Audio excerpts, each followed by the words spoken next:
Truth, justice, the Big Sills way. Good afternoon. Big Sills here, National Football Show. Please hit the like button, and we are packed today. By the way, I love talking to my boy, Philly 500.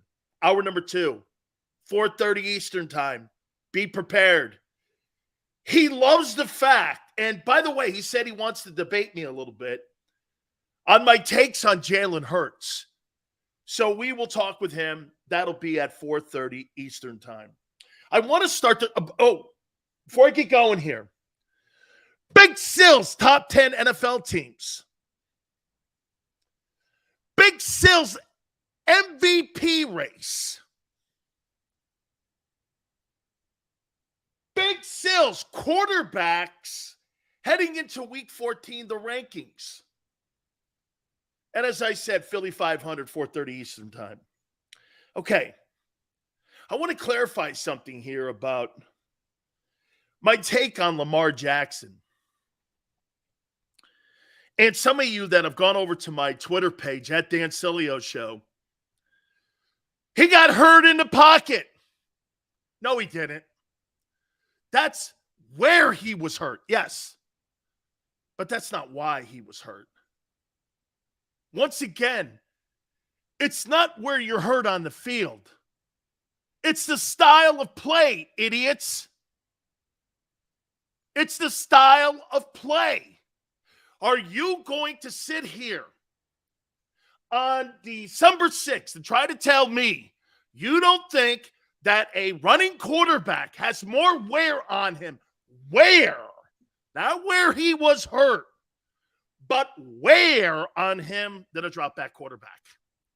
Sills Garoppolo got hurt. I get it. I don't care. Garoppolo and Lamar Jackson. Jimmy Garoppolo is totally injury-prone. So is Tua Tagovailoa. I'll get to him in a minute. You can't fundamentally sit here and tell me that you don't think a guy who runs the ball and throws the ball, who gets hit in the pocket and hit out of the pocket, doesn't have more wear on him. You guys are talking to me where Lamar was hurt in the pocket. That's not, again, anything I'm talking about.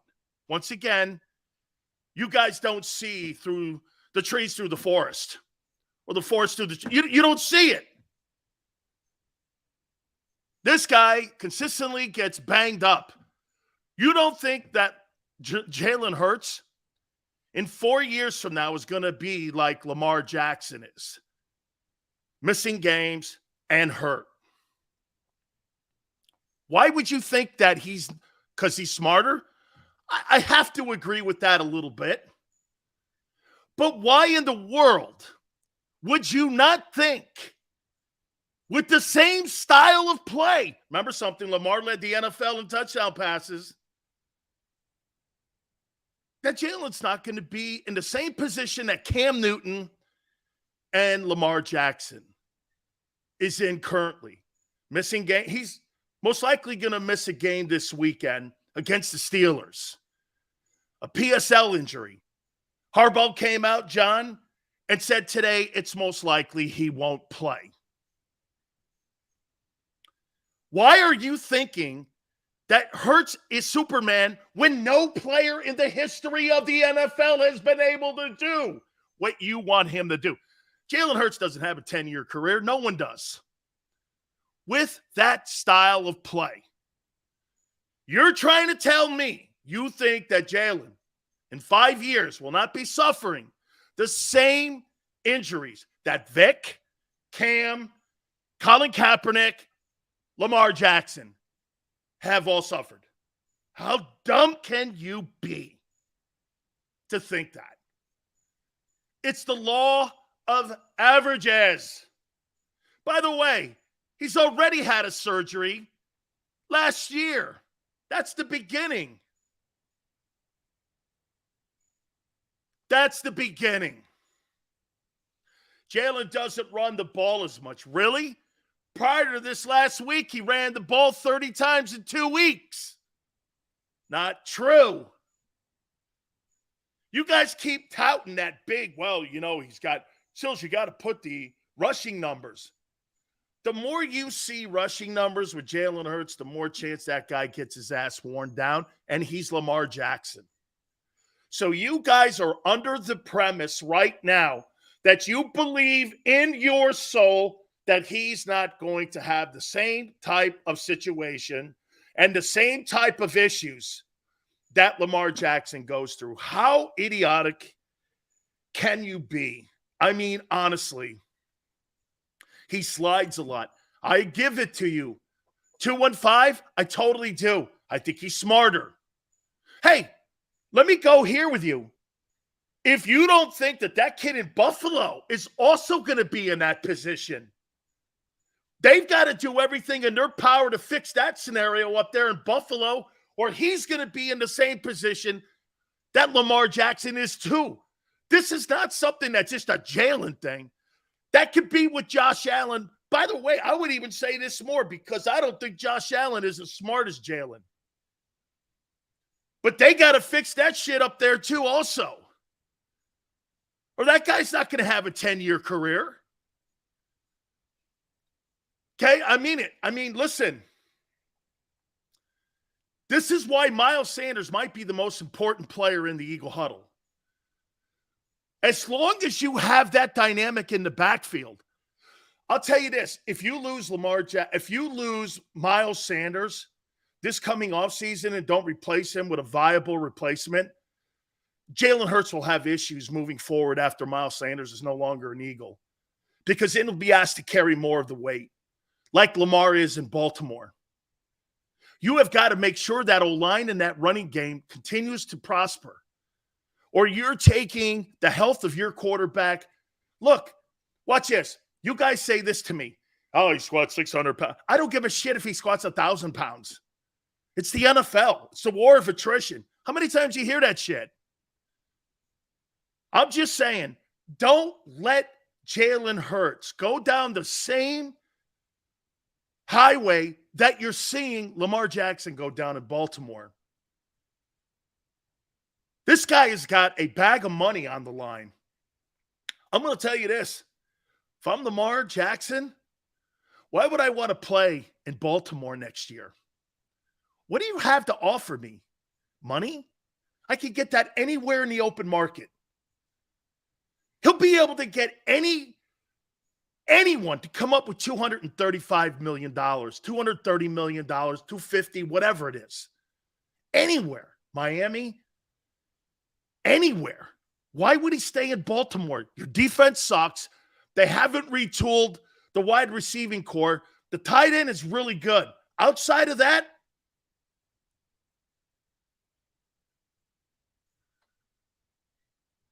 JM says that Lamar Jackson's Vic 2.0. Okay. So is Jalen. Put Lamar Jackson in Las Vegas. Got a running game there. And you got Devontae Adams there.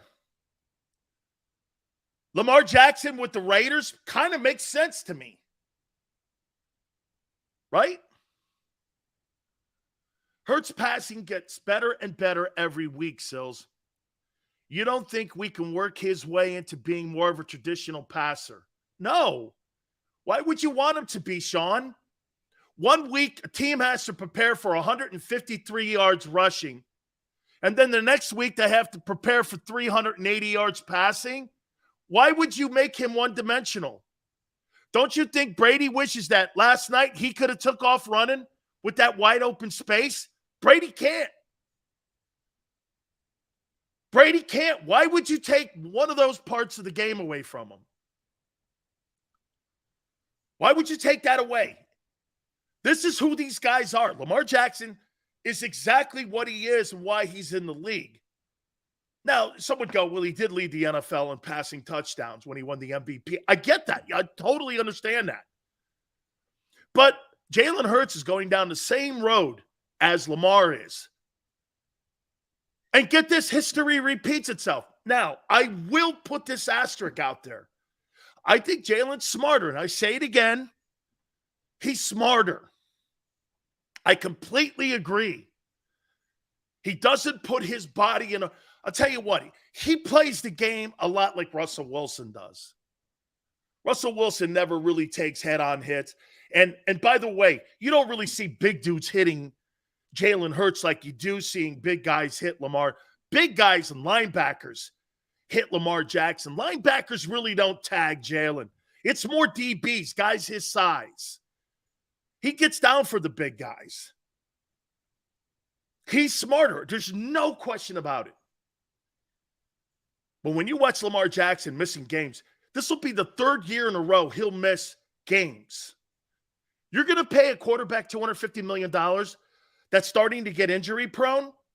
3 years in a row is injury prone. I don't care how many games it is. Again, one of the reasons that Garoppolo is most likely going to be moved on from San Francisco in this offseason is not because of his ability. They're not moving off of Jimmy G because of ability. They're moving off of Jimmy G because of availability. Availability. Isaiah, I don't give a shit what Jalen's built like. When you play in the NFL for 17 weeks, the war of attrition will wear down even guys like Micah Parsons. It'll wear down the best players in the NFL. Nobody is subject to that not happening to them. Everyone. I said it yesterday. 75% is 100% right now in the season. If you're 75%, you're going. You're going. You're right, JM. Hurts is not Vic. He's not better than Vic. He's not. Does he have a chance to be? Let's see it. Let's see it. I think you guys forget how great Michael Vick was. Robert Quinn hits the IR. Wow. Again, financially, though, not a hit. Fourth-round pick, though, was given up to the Bears. So, again, kind of a mid-draft pick, and you got nothing out of it. So, that's an F. Okay? And I thought he was going to bring something to the table. He brought nothing.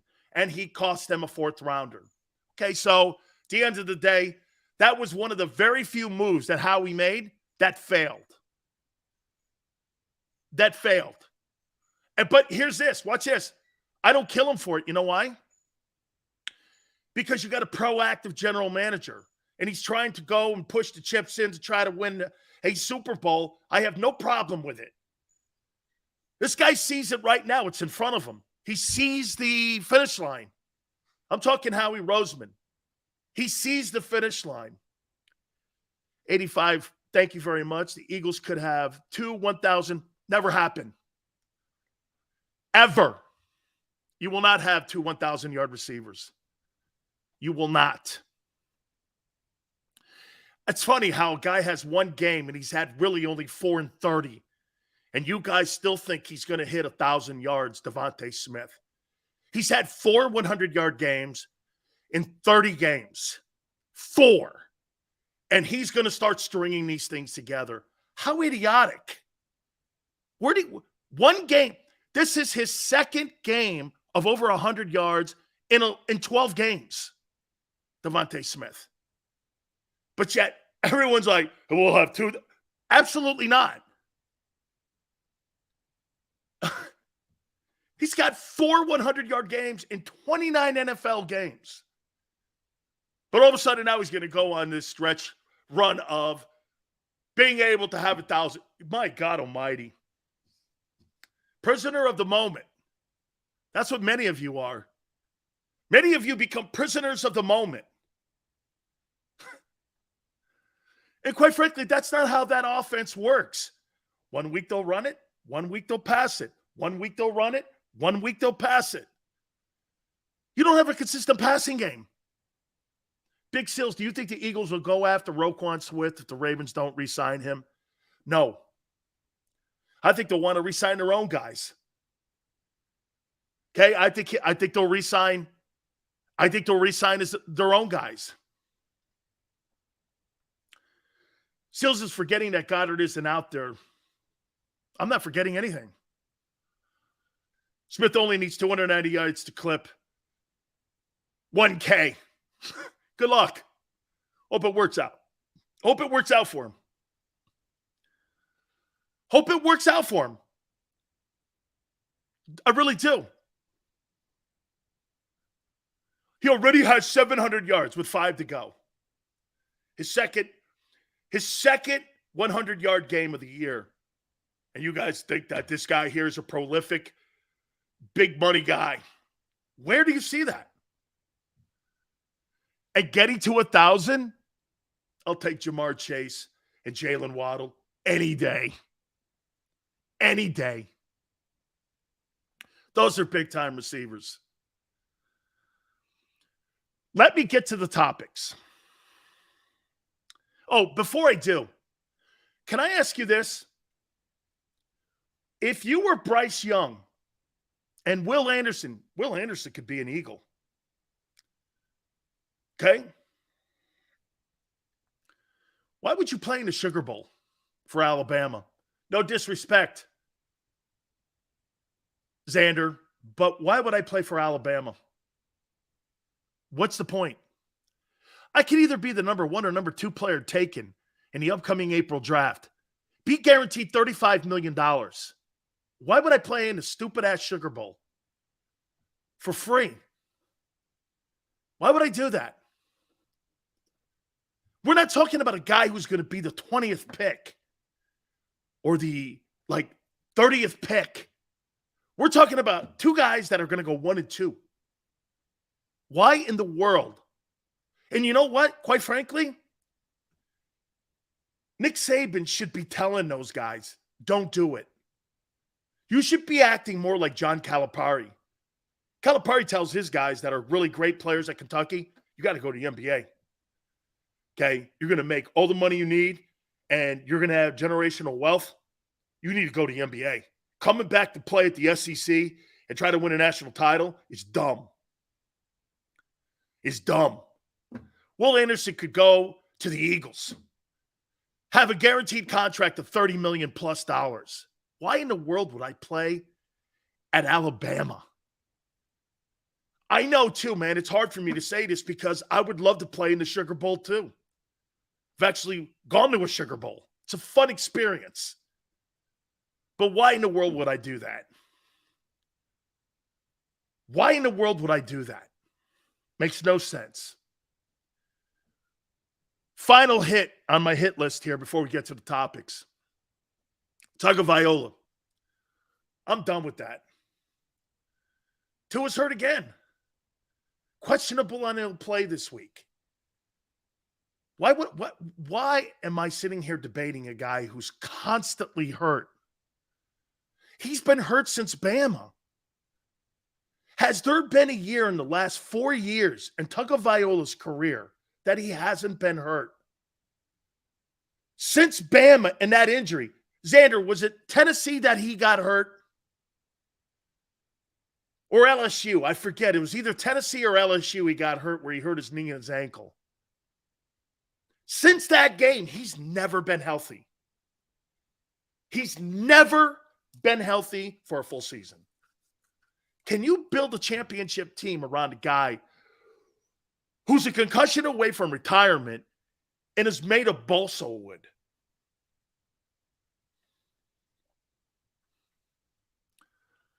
You can't build your team around Tagovailoa. That's a damn shame because he's a talented kid. He's a talented kid. Chris Greer's got a tough decision to make. He does, man. Fans of Miami love the kid. He's been a great team leader. And the head coach loves him. But can you really have your quarterback going in and out of the lineup?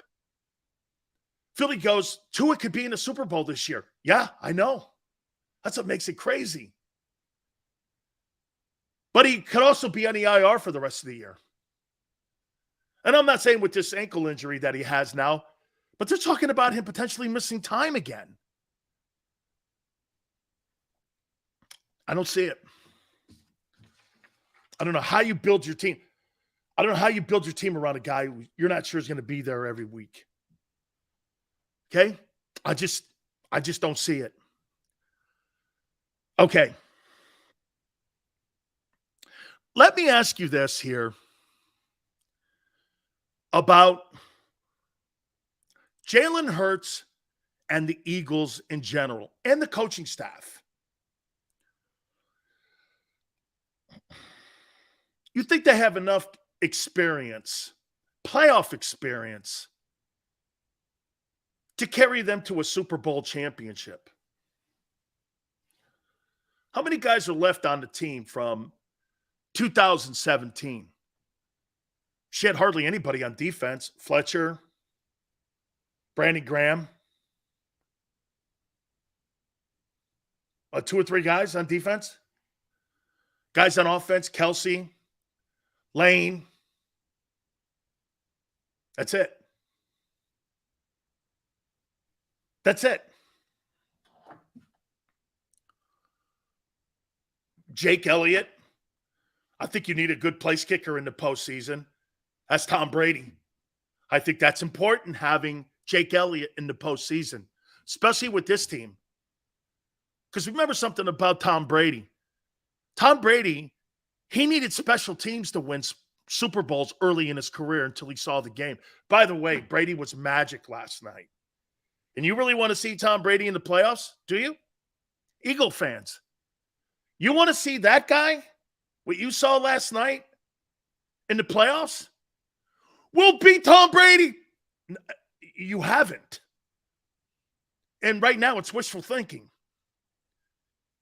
It's wishful thinking that you could beat Tom Brady in the playoffs.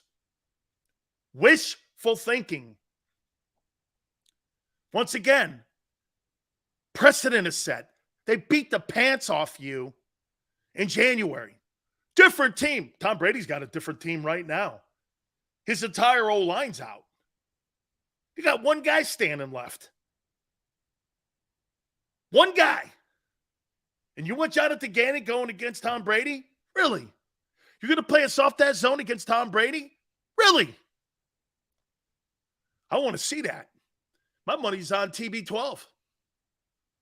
My money would be on TB. If you got into a divisional game with Tom Brady, W2 goes, here we go. Here we go where? You mean the 7-time Super Bowl champion who's on pace for 4,800 yards passing and the most attempts and completions, has 2 picks all year? Yes, that Tom Brady. Yes, that Tom Brady. Brady's on pace for almost 5,000 passing yards. Yes, that Tom Brady. Okay? Yes, him. Bring on old-ass Tom Brady. Oh, boy. I would say this if I'm Tom Brady. Bring on Jonathan Gannon.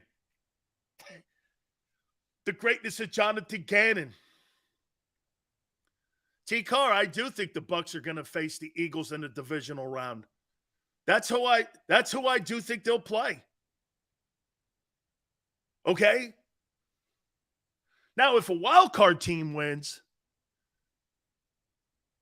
in the first wild card week, they'll play the lesser team seeded. Okay? But I think the divisional winners are going to win. And the Eagles will get the bye. Okay? You could play the Cowboys in the divisional round because they would be a wild card. You could imagine that. Your game could be against the Dallas Cowboys in the divisional game at Lincoln Financial. I think it's either going to be the Bucs or the Cowboys. Sydney, it's not Jalen in the playoffs that I'm concerned about. I'm concerned about that lame-ass DC you have. No, I don't think so. I don't think it's the Seahawks. You damn well the Bucs wouldn't beat the Eagles. Oh, you're kidding me. Why? They crushed you. Here, I don't have my coin here. But the only thing that game was close was the coin toss. We're a better team now. Oh, we'll see. We'll find out. You're 0-1 against Tom Brady. Or is it 0-2? I forget. They kicked the shit out of you so many times, I've forgotten. Was it 2 times last year? I forget. Was it? I think it was 2 times that Brady beat the piss out of you. I forget. Brady's got so many wins, especially in the postseason.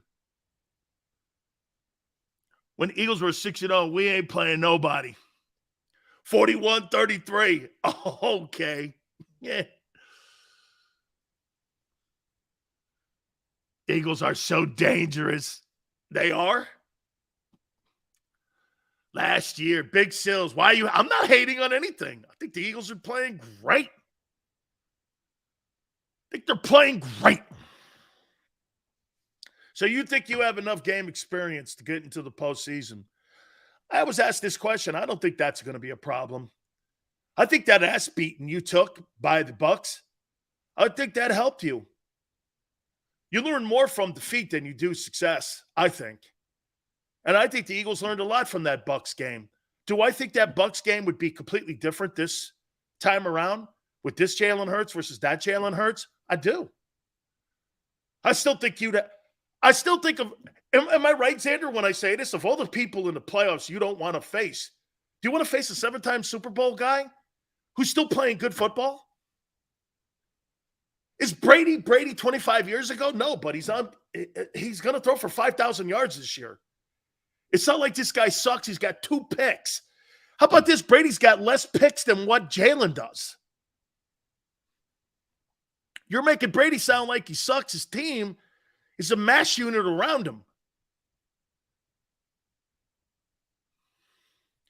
Dank, like your chances against the Bucs? I would say true. I would say true.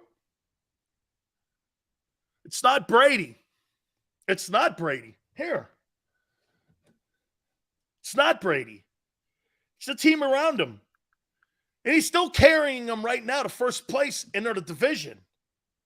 Is it a wonderful record? No. Here, let's look at Tom Brady. Tom Brady stats. Let's see what Brady's doing right now. Brady's got 3,300 passing yards. He's got more passing yards than Jalen Hurts. Let's take a look at this. Brady's got more passing yards than Hurts. Ain't him. And he's throwing at 66.2 completion percentage. You guys are out of your tree if you want to face this guy. 47-20 he's on pace for. 25 touchdowns. That's actually the same number that Jalen's on pace for. He's got 4 picks, excuse me. No, he's got 3 picks currently right now. What's his quarterback rating is not as high as Jalen's, 91.6. You're making this guy sound like he's having a shitty year. How about this? He's also on pace for 500 attempts. No, 742 attempts and 500 completions. Jalen won't throw 500 passes this year. Out of your tree about Brady. Okay? Out of your tree. Jalen's going to have 20 running touchdowns as well. 20 running touchdowns you think Jalen Hurts is going to have this year. And you don't think he's on the pace to be Lamar Jackson, banged up in 3 years. Good luck paying that. Hey, you'll come back. It's okay. I get it. Because usually this is what happens. You'll come back in a few years when this guy is in tatters. 20 rushing touchdowns for your starting quarterback. And you want to pay that guy $50 million. My God almighty. Some of you are so ignorant and dumb. It's beyond the conversation piece for me. He's already better than Jalen Hurts is not better than Lamar. What stat do you think that's true? Has he won a unanimous MVP? No. Has he led the NFL in touchdown passes? No. Has he won 75% of his games? No. What are you talking about? He's actually beaten Mahomes too. Out of your tree. You're out of your tree. Lamar Jackson's 25 years old. And he's already probably in the AFC. Here's the accomplished quarterbacks in the AFC. And here's the accomplished quarterbacks in the NFL right now outside of the old guys like Brady and Rodgers. Mahomes is the most accomplished.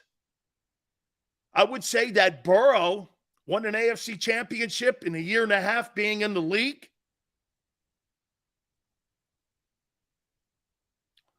Won a division title.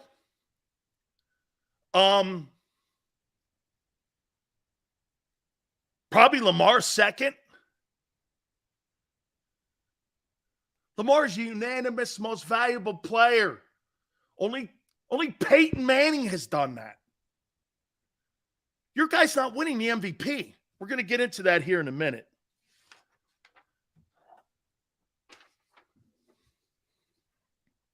As a matter of fact, let's get into the MVP race.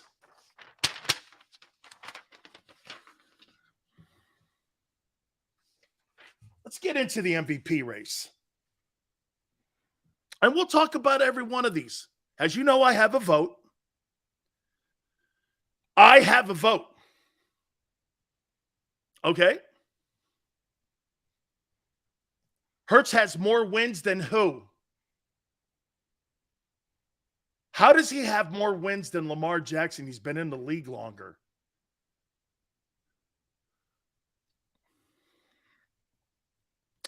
Here is the Big Sil's MVP race. Number 10, Dak Prescott. He's coming for you. Christmas Eve. Be there or be square, baby. AT&T. Got to be there Christmas Eve. Dak playing good ball. 3 touchdown passes. Beat the hell out of the Colts. Dak Prescott rolling his sleeves up and moving up the MVP conversation. Dak is back. Number 9. Can't keep the old dog out. Tom Brady carrying a wounded football team on his back. How insane would it be if Brady wins number 8? Gets all his guys back just in time for the playoffs. And Brady goes on a run and wins number 8.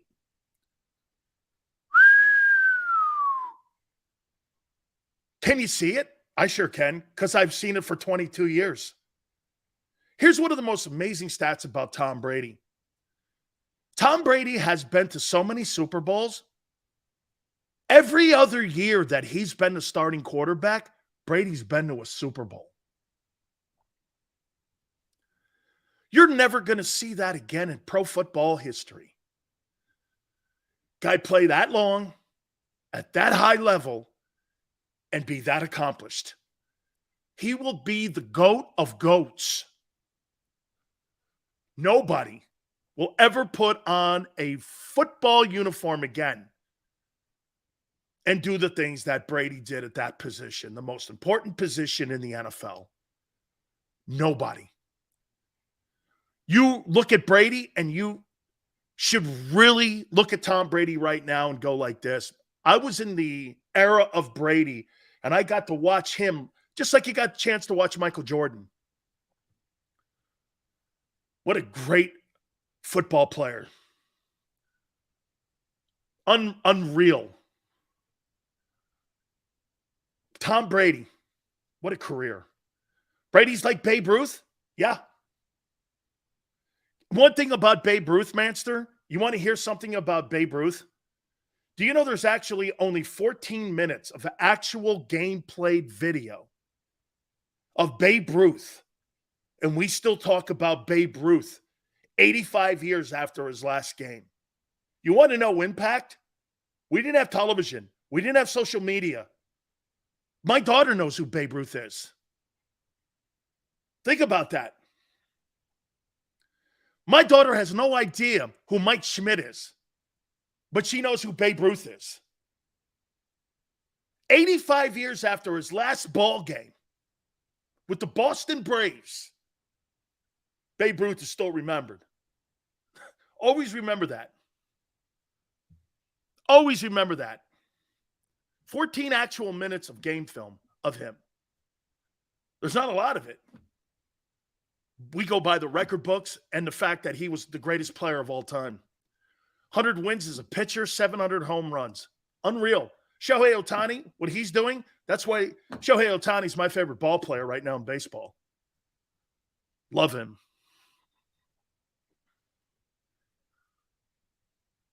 And always remember this about Ruth. You know what made Ruth so great? He barnstormed with the Negro Leagues. And the one year that he took Garrick with him, Garrick hit 49 bombs. Ruth hit 60. Said, you want to really know where good pitching is? It's in the Negro Leagues. And Babe Ruth would play in the Negro Leagues or barnstorm with the Negro Leagues, Satchel Paige and those guys. And he would play with those guys in the offseason. That's why Ruth was such a great hitter. Seen all the great pitchers, black and white back. He was one of the only guys to do that. Mr. International, I had the privilege of meeting Jackie Robinson. He lived in my city, and my father played golf with him. How about that for you? Number 8 on the Big Sills MVP race. DeSante, it was called the Negro Leagues. So many race baiters. Idiotic. Geno Smith, how about the Seattle Seahawks working on a 2-year contract extension for Geno Smith? Here's what I say. This is the Big Sills MVP race. Congratulations, Geno. What an absolutely fabulous season. I know Xander's a fan too. All I'm saying is congratulations to you, man. I think it's one of the greatest stories I've seen in quite some time for a guy that people threw in the pit and left for dead. And you to rise like the Phoenix, like you have, to be able to carry a football team and put yourself in a playoff race, has MVP all over it. Has MVP all over it. Number 7, Tyreek Hill. Funny, I was listening to Sports Take today, and in the MVP race, someone was going, I'd like to see Patrick Mahomes without Travis Kelce. Well, wait a minute, they took Tyreek Hill away from him. And he's having an even better year. You took the best wideout away from him. You want him to have nobody? Why don't you take AJ and Devontae then away from Jalen? Be the same shit you saw last year. You think Jalen's going to be winning ball games without AJ Brown and Devontae Smith? I mean, give him one guy. I mean, he lost Tyreek Hill. Tyreek Hill's in the conversation for the most valuable player award. Crazy. Number 6 in the MVP race for Big Sills vote.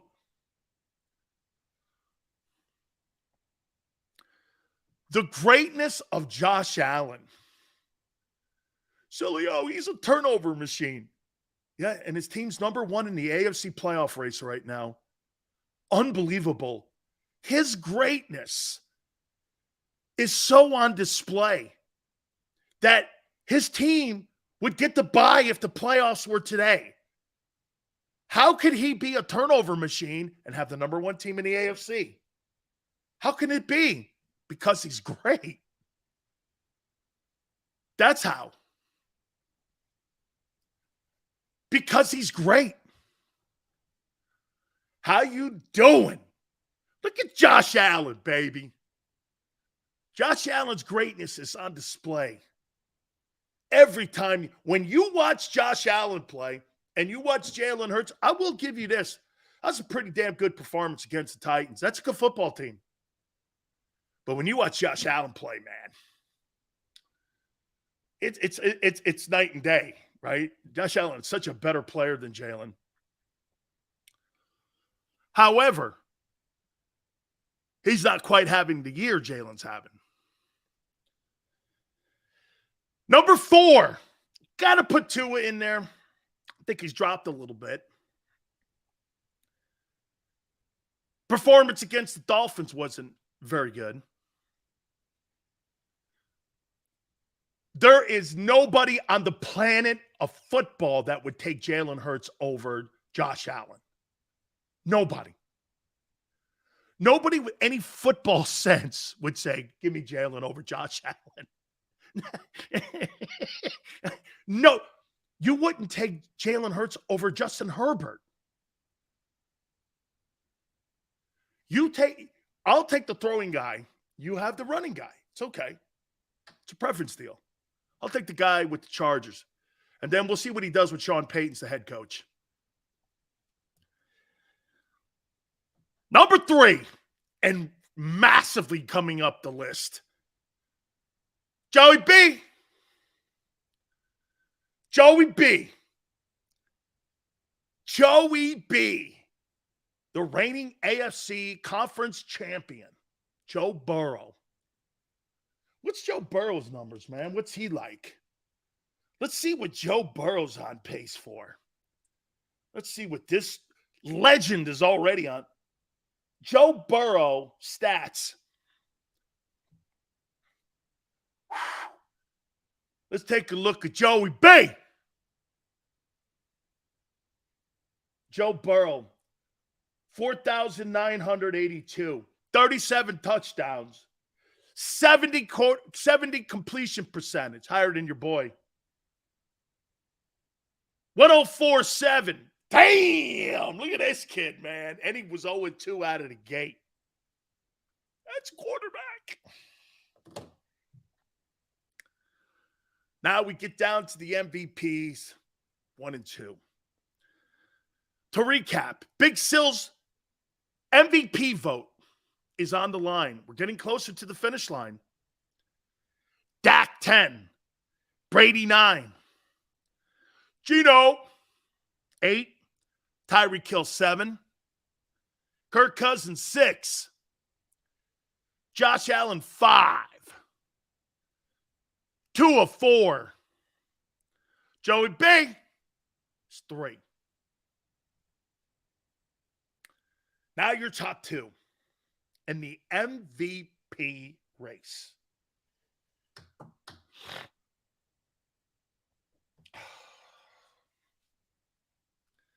For Big Sil's vote. Now you understand this fluctuates each and every single week.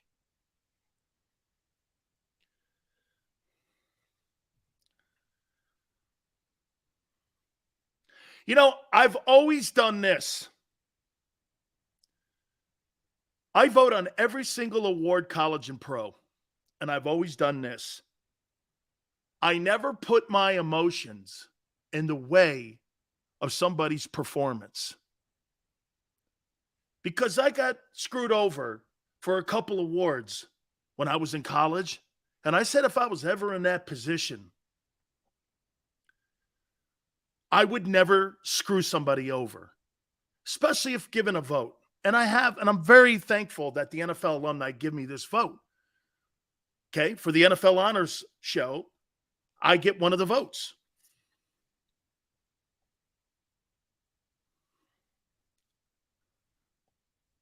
I got Patrick Mahomes number 2. I don't believe Hurts is going to win it. But I've got Mahomes too. I think Jalen really had a great week. And I don't really think Mahomes had the best week. Now, he was going against another MVP candidate. And he was going against Burrow. And if I really was being fair here, I would say that it's a tie. But I don't like ties. I think it's a weak way out. And it's a fence-straddling position to be in my business. So I can't do ties. and I won't do ties for my MVP vote. I don't believe he'll finish the year number 1, but after week 13, 380. His team didn't play all that hot, especially in the O-line, all those penalties, 12 penalties. The defense played great. Special teams stepped up. There was no running game. And I thought Jalen was throwing dimes.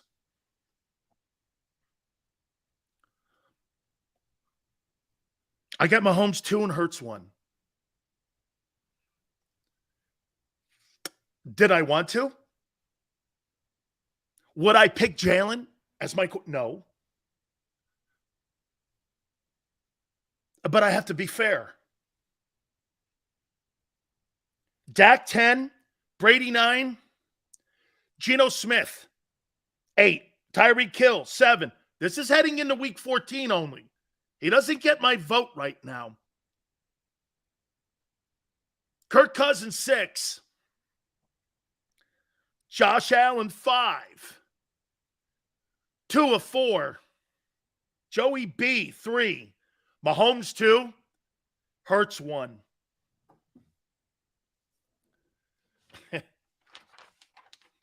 Somehow I feel like, I don't know.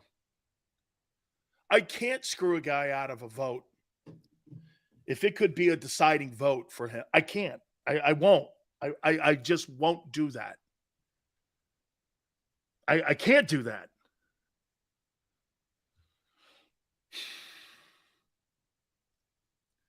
Ty goes to the runner, maniac. Oh, Ty goes to the maniac. Hey, runner. Okay, Ty goes to the runner. DeSante says, Dan's about to throw up. You couldn't be more right. You couldn't be more right. Hey, man. You could not be more right. Did I want to throw up in my airplane bag? Yes. But I cannot screw somebody over a vote that I think might matter. I just will not. Just breathe, Sills. Thank you, Peter. Oh, the truth hurts, Sileo. Arthur, shut up. Oh, man. Oh, goodness me. All right.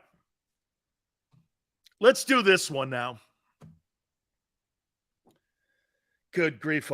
Oh, by the way, before I get into my top 10 NFL teams, okay? So, Bomani Jones is calling Deion Sanders a sellout. An African-American hating on another African-American because he got a job and it elevated him to a better job.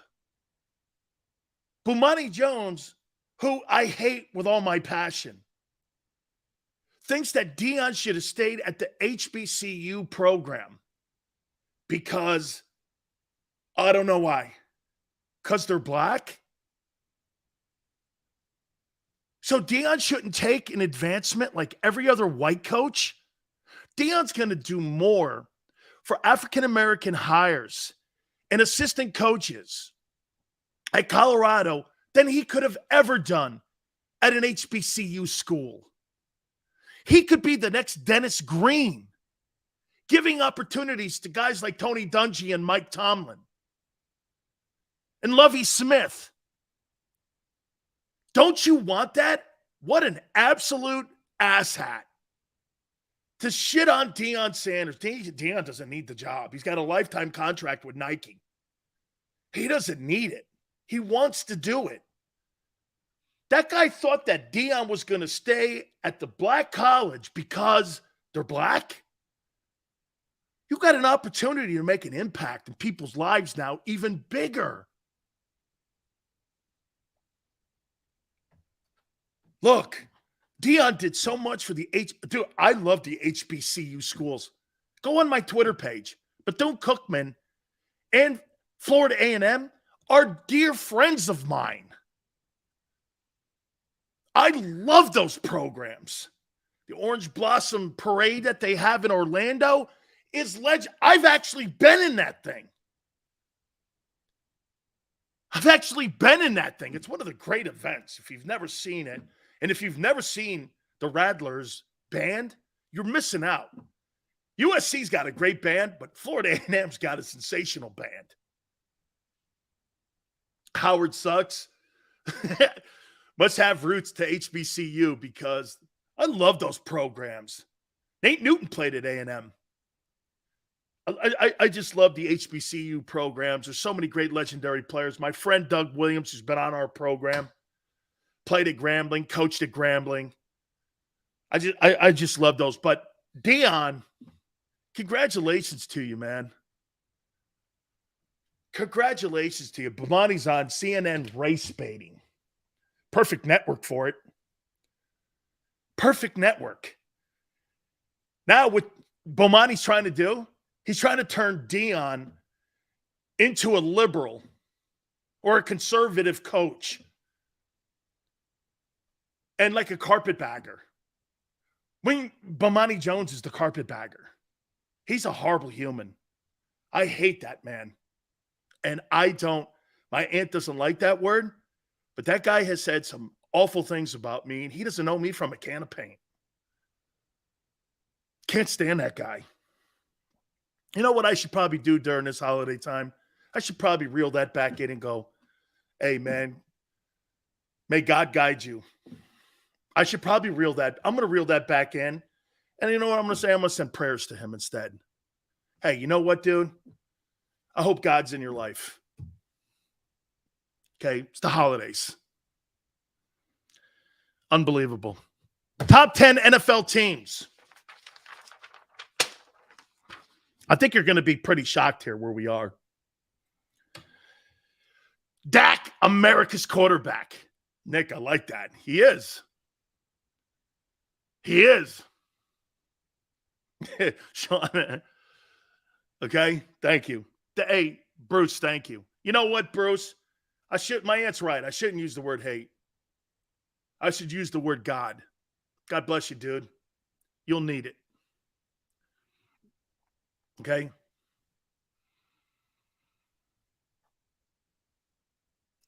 No, Texas. It's not just one African-American picking on Dion, but he's the focal one that's on CNN blasting him. Let's get to the top. I want to get out of that topic because it's disgusting. Top 10 Big Sills NFL teams. You ready? Number 10 has to be one of the best stories in the NFL this year, and that is Geno Smith and the Seahawks. How about Pete Carroll? Pete Carroll was right about Russell Wilson being a cancer in the locker room. Look at what Russell Wilson has done to the Broncos. The Broncos are going to be in purgatory with that contract and those draft choices you gave up for him for 5 years. The Denver Broncos are going to be irrelevant for 5 years. 5 years. You can just at the beginning of the season go like this. There's 31 teams in the NFL because the 32nd team is a non-factor. You gave up all that draft equity and gave them $300 million. You're irrelevant for the next 5 years.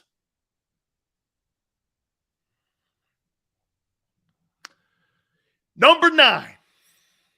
I don't think this is going to last long. Do you know that the Ravens were like a 7-point favorite going into the Steeler game this weekend? And now that Lamar looks like he's not playing, the Steelers are 3-point favorites at home.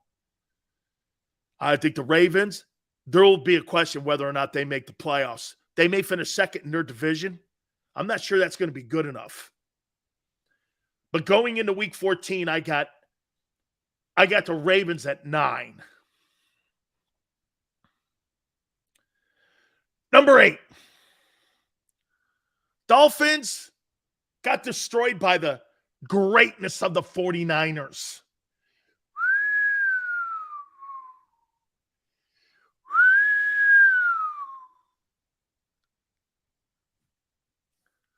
I think the Dolphins are going to be okay. This going to shake the world up. Big Sil's top 10 NFL teams. Number 7, the Minnesota Vikings. I'm with you guys. Sills, do you buy the 10-2 Vikings? No.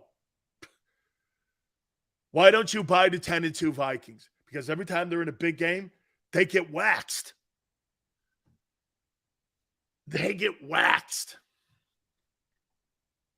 I do like Huntley at quarterback.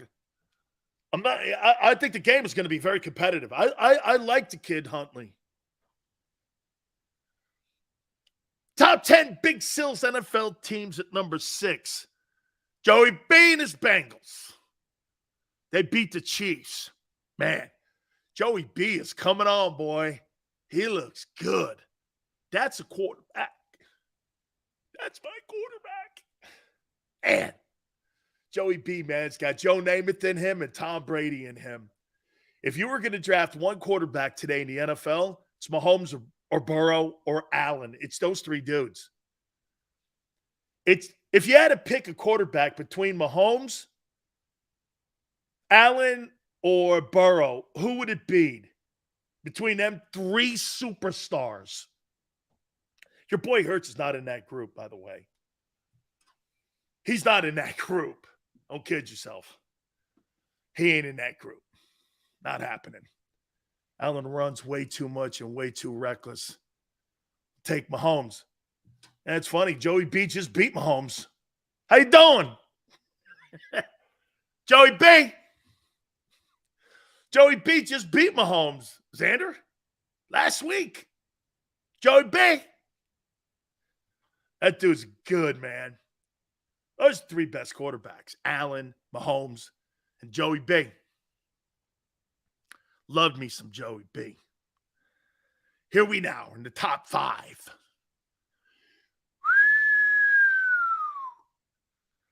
Number 5. Really doesn't matter who's quarterback. And, oh, by the way, did you hear the good news on Jimmy J? Might not be as serious as the doctors thought. They're waiting for some of the swelling to go down. Might not have to miss the entire season. Jimmy J. Come on, Jimmy G. Jimmy J. Love that dude. 45-19-0.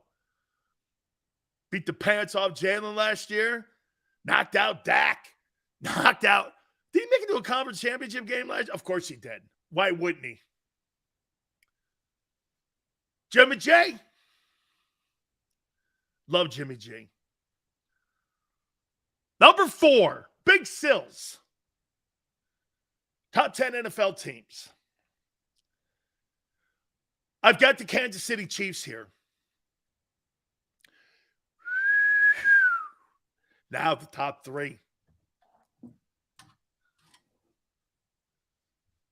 You know, I talked to Florio the other day, and he asked me who I had as my top 10 teams.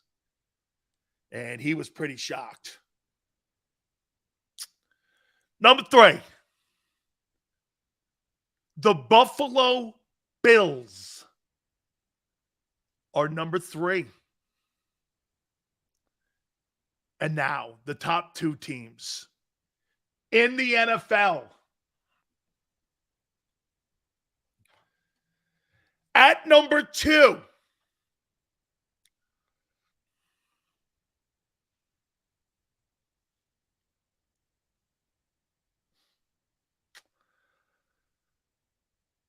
who's playing the best football? Between that team and that team. Who's playing the best ball?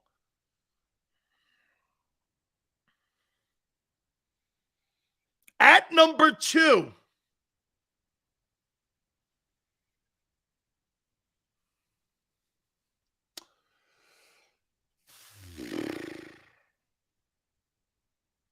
The Big Sills, top 10 NFL teams. Seahawks 10, Ravens 9, Dolphins 8, Vikings 7, Bengals 6, 49ers 5, Chiefs 4, Bills 3.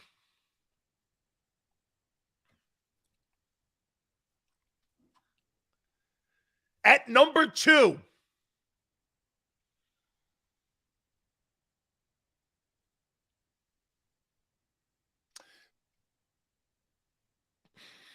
let me take a timeout. Let me take a timeout here. Hang on. I got to think about this. Because I'm going to submit it to the NFL Network, my top 10, after I do this. Hit the like button. Hour 2, don't forget. Philly 500. Keep it here on the National Football Show.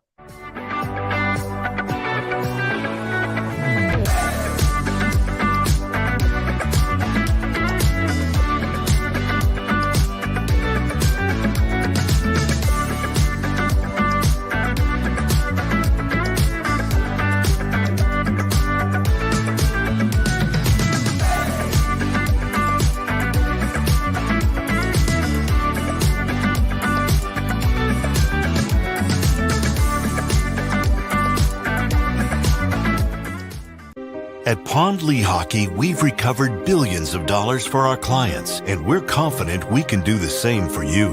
With over 250 years of combined courtroom experience, we've helped over 100,000 injured clients obtain some of the largest settlements in Pennsylvania. One conversation is all it takes to help you and your family get back on track.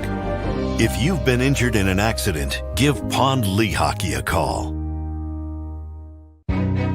Jim Gardner is an icon. A Philadelphia treasure. He's a mentor, a pace setter. Jim is my North Star.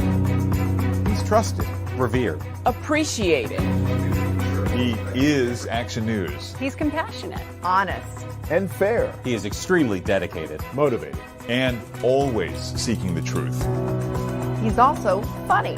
We are a team of many. Jim Gardner is our leader, and we're lucky to have him. Go passionately. Go fearlessly. Go confidently. Go Birds! Go confidently towards your goals with First Trust, Philly's hometown bank for nearly 90 years, and the official bank of the Philadelphia Eagles. We're focused on getting you over the goal line. So go with conviction. Go with trust. Go Birds! And go forward with us by your side. First Trust Bank, the official bank of Philadelphia dreams. Oh, and go Birds.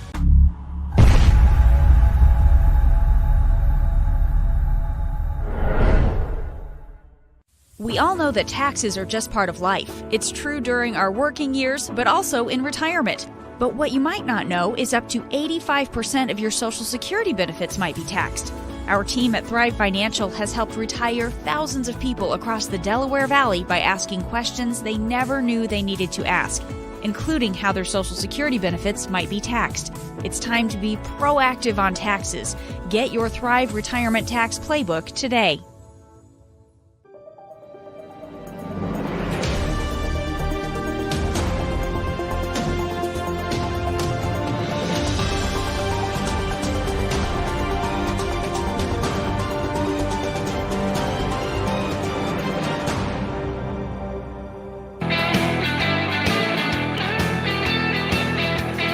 Sales hour number 2. Please hit the like button. Thank you so much. Bottom of the hour, we'll have our boy Philly 500. Thanks for coming aboard. We are going with our top 10 NFL teams. I'll get to that here in a second. I want to reset. God, there's so much news going on. So much news going on. So much news going on. Quarterback rankings. Look at that, man. Got the quarterback rankings still. We had the MVP race. And now we're doing top 10, and we still got the quarterback rankings. Okay. So just to recap here. Top 10 Big Sills NFL teams. Seahawks 10, Ravens 9, Dolphins 8, Vikings 7, Bengals 6, Niners 5. Coming for you. Kansas City 4. Bills 3. At number 2.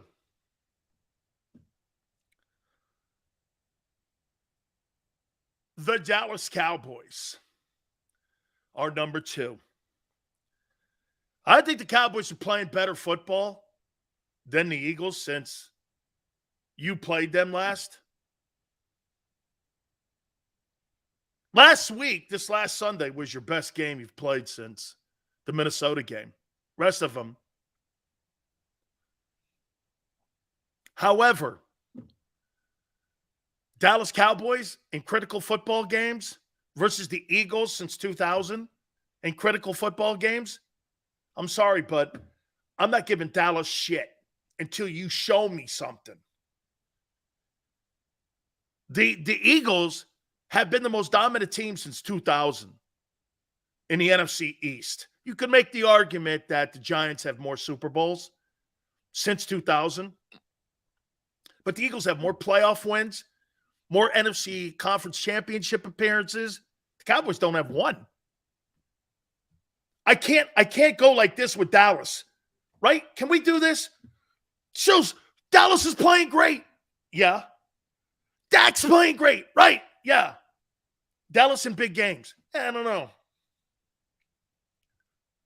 Right? How can I sit there and lie to you and say, Cowboys, Sills, Cowboys versus Eagles in a big game. Who do you have? I got to say the Eagles. Why? Well, I think they're a more complete team than you. I think you're hype. Here, you know who the Cowboys remind me of? You know, sometimes, okay, I'll give you a player analogy. You know what the Cowboys remind me of? Jadeveon Clowney. All the hype that Jadeveon Clowney had coming out of college when he came out of South Carolina. This guy is this. And the only thing I remember from college was that hit in the Outback Bowl on the quarterback. And since he's been in the NFL, do you know Jadeveon Clowney? You want to hear something crazy about Jadeveon Clowney versus Hassan Reddick? Hassan Reddick has more double-digit sack seasons than what Jadeveon Clowney has in his entire career. So who's had a better career? Reddick. As a pass rusher, maybe as a player. Reddick has actually had a better career than Clowney. So my point is that Clowney's got all this hype around him. Like he was some sort of like Chandler Jones or some dude that's like 100 sack. Even Robert Quinn, who just went on IR with the Eagles, has had a better career than Clowney. He's a 100 sack guy. Had 18 a year ago. I mean, it's like the big poster for a movie. Man, the promos and the trailer look great for that movie. You go watch the movie, it sucks. And you're like, wow, man, they promoted that thing like that's who the Cowboys are. They promote the Cowboys so much that when they get into critical situations, they lay an egg. And until you change that narrative about yourself and your organization, how can I sit here on December 6th and go, no, this year is the year. Hey, look, if I'm this way with Jalen Hurts, Jalen's got to show me he's got to win something that matters because he's won nothing. What's Dallas won? Nothing. The Cowboys have not been relevant in the one-loss column in 22 years. Shit, almost 30 years. Imagine this. The Dallas Cowboys have not been relevant in the one-loss column and in the postseason in 30 years. 30 years. I'm going to sit here and go like this.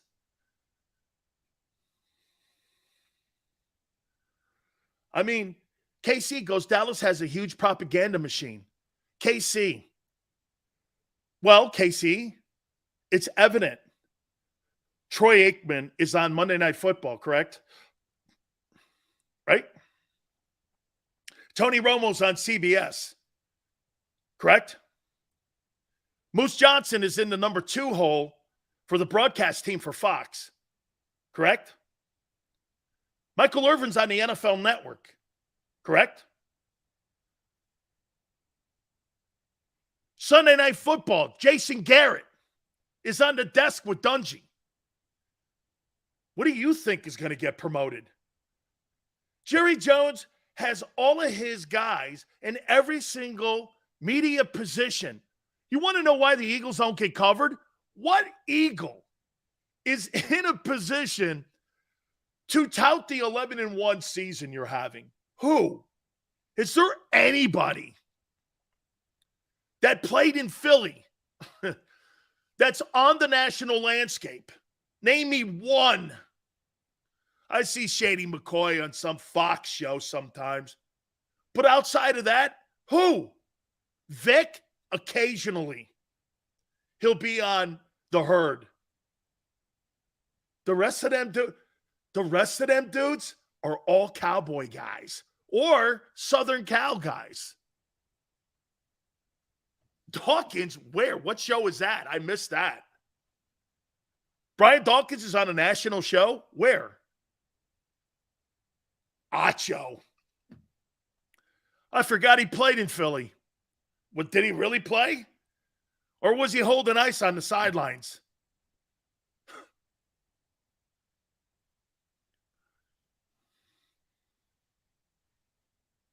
Got to be kidding me. Got the Eagles won. The Eagles, the reason here's why the Eagles are one. The Eagles are one because they've done something the rest of the teams in the league have not been able to do. You ready? They have been able to, outside of the Washington game, they have been able to play as close to consistent football as anybody in the league. And I would make this point to you. They're probably the only team that's done that. And they could have won the Washington game. They could have won the Washington game. See, some of these teams have been blown out. Good teams have. The Eagles are not going to get blown out, I don't think. That tells me a little bit about a team. Like, watch this. Do you guys, watch this. Is there a chance the Eagles could lose another game as we get towards the end of the season? Here, and again, I don't know which one, and I'm not picking one. But do we agree there could be a game somewhere in these next 5 games? Cowboy, whatever. I'm not picking one. I'm saying there's a chance they could lose, right?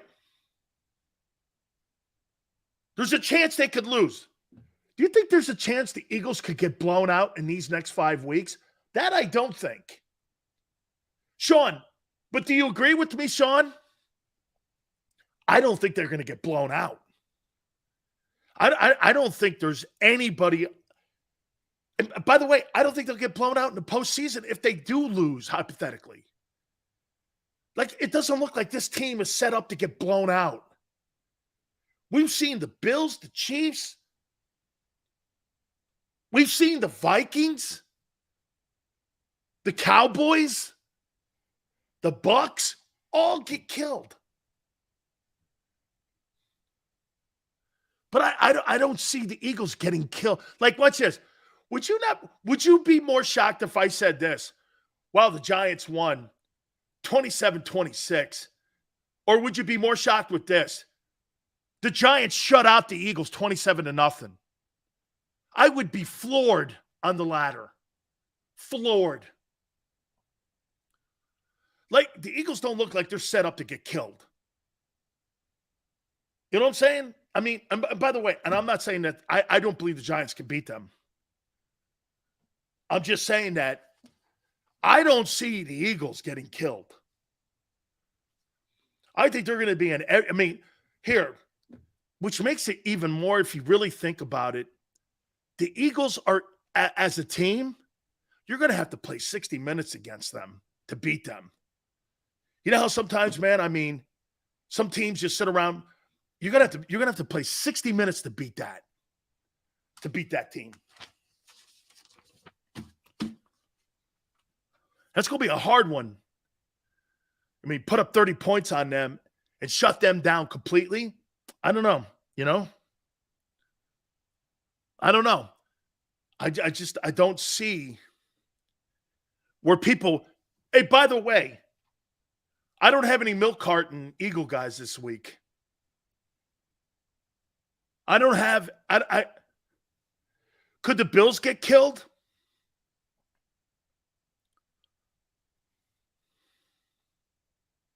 I don't know.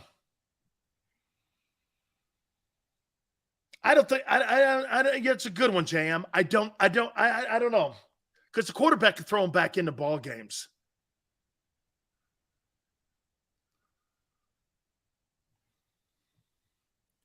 Says I need a top 10 defensive player list. We'll do that tomorrow. And by the way, yeah, I love the fact I got a defensive player of the year award. There's no milk carton guys this week. But I want to start something. By the way, quarterback rankings. We're going to do this. We are going to do this here. Okay? By the way, I forgot something. Big Sills has to sing at 4 o'clock. I was going to sing at 4 o'clock. We're going to have to do that at 5 o'clock. I owe you guys a Fly, Eagles, Fly. Okay? I owe you a Fly, Eagles, Fly. Okay? I forgot all about that. Okay? I forgot about that. So I've got to put that down. Okay? Excuse me for missing the 4 o'clock window. We'll do that at 5 o'clock. Philly 500 is going to be with us at 4:30. But I want to start this up. Game Ball Tuesday. Okay? I forgot, Xander. Xander goes, that's some bullshit. I forgot. Okay? I forgot. Okay? I did. I forgot. I want to do Game Ball.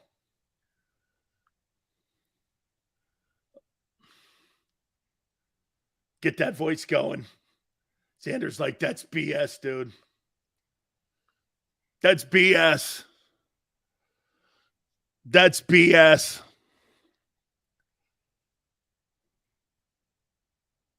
Okay.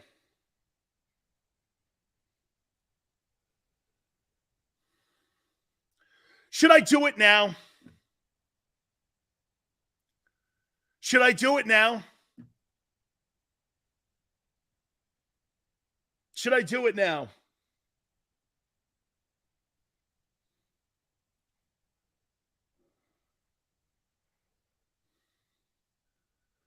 Should I do it now? Okay, hang on for a second. Hang on for a second here. Okay, you ready? I owe it to you. Waiting for 500. Wait for 500. Wait for 500 to sing? All right, I'll wait for 500 to sing. I'll wait for 500. Okay, I'll wait for 500 to get here, and I'll sing the song when he gets on here. I forgot at 4 I was supposed to do that. Look at it. No, no, please, right now. Hang on. I gotta sing the Philly. I gotta sing the song. I owe it to you. I chose the Titans to beat you 23-20. Okay? Drink some tea. Do your breathing exercises. Put that on Twitter. Love Philly 500. We're going to get to him here in a minute. Hey, this just in too. Can I please do this for all the people at Fox? Stop running those World Cup promos. It's making me nauseated. Please stop. Nobody likes soccer in America. Everyone hates it. It sucks. It's the horrible sport. Nobody gives a shit about it. Stop. Only worms play soccer. Stop it. Okay? I mean, if you wear shorts and you can't use your hands, there's something wrong with you. I mean, it's the dumbest sport on the planet. Nobody in America cares about it. Nobody cares. Jesus criminy, stop. All right. I hate that. God, I had forgotten about the whole thing about bend over and sing it. No. Ryan goes, I'm high as a kite. Not yet. All only hate soccer because Americans suck at it. Oh, completely, Roland. Completely. If we were great at it, I'd be rooting for America like you wouldn't believe. But we suck at it. Americans don't root for 19th place. We don't root for 19th to 20th place. America will never win the World Cup in your life. Here, I'll make another proclamation. America will never get to the Final Four in your lifetime. What's the point? What's the point? 16th place. Congratulations. You're NC State. Hey, Sean, what movie is this? You see? Americans are winners. That's why we root for the boxer, the big league ball player. America loves winners and despises losers. Americans love winners. Americans, we honor winners. So the next time you show me a loser, I'll show you somebody who couldn't tell the difference between fornicating.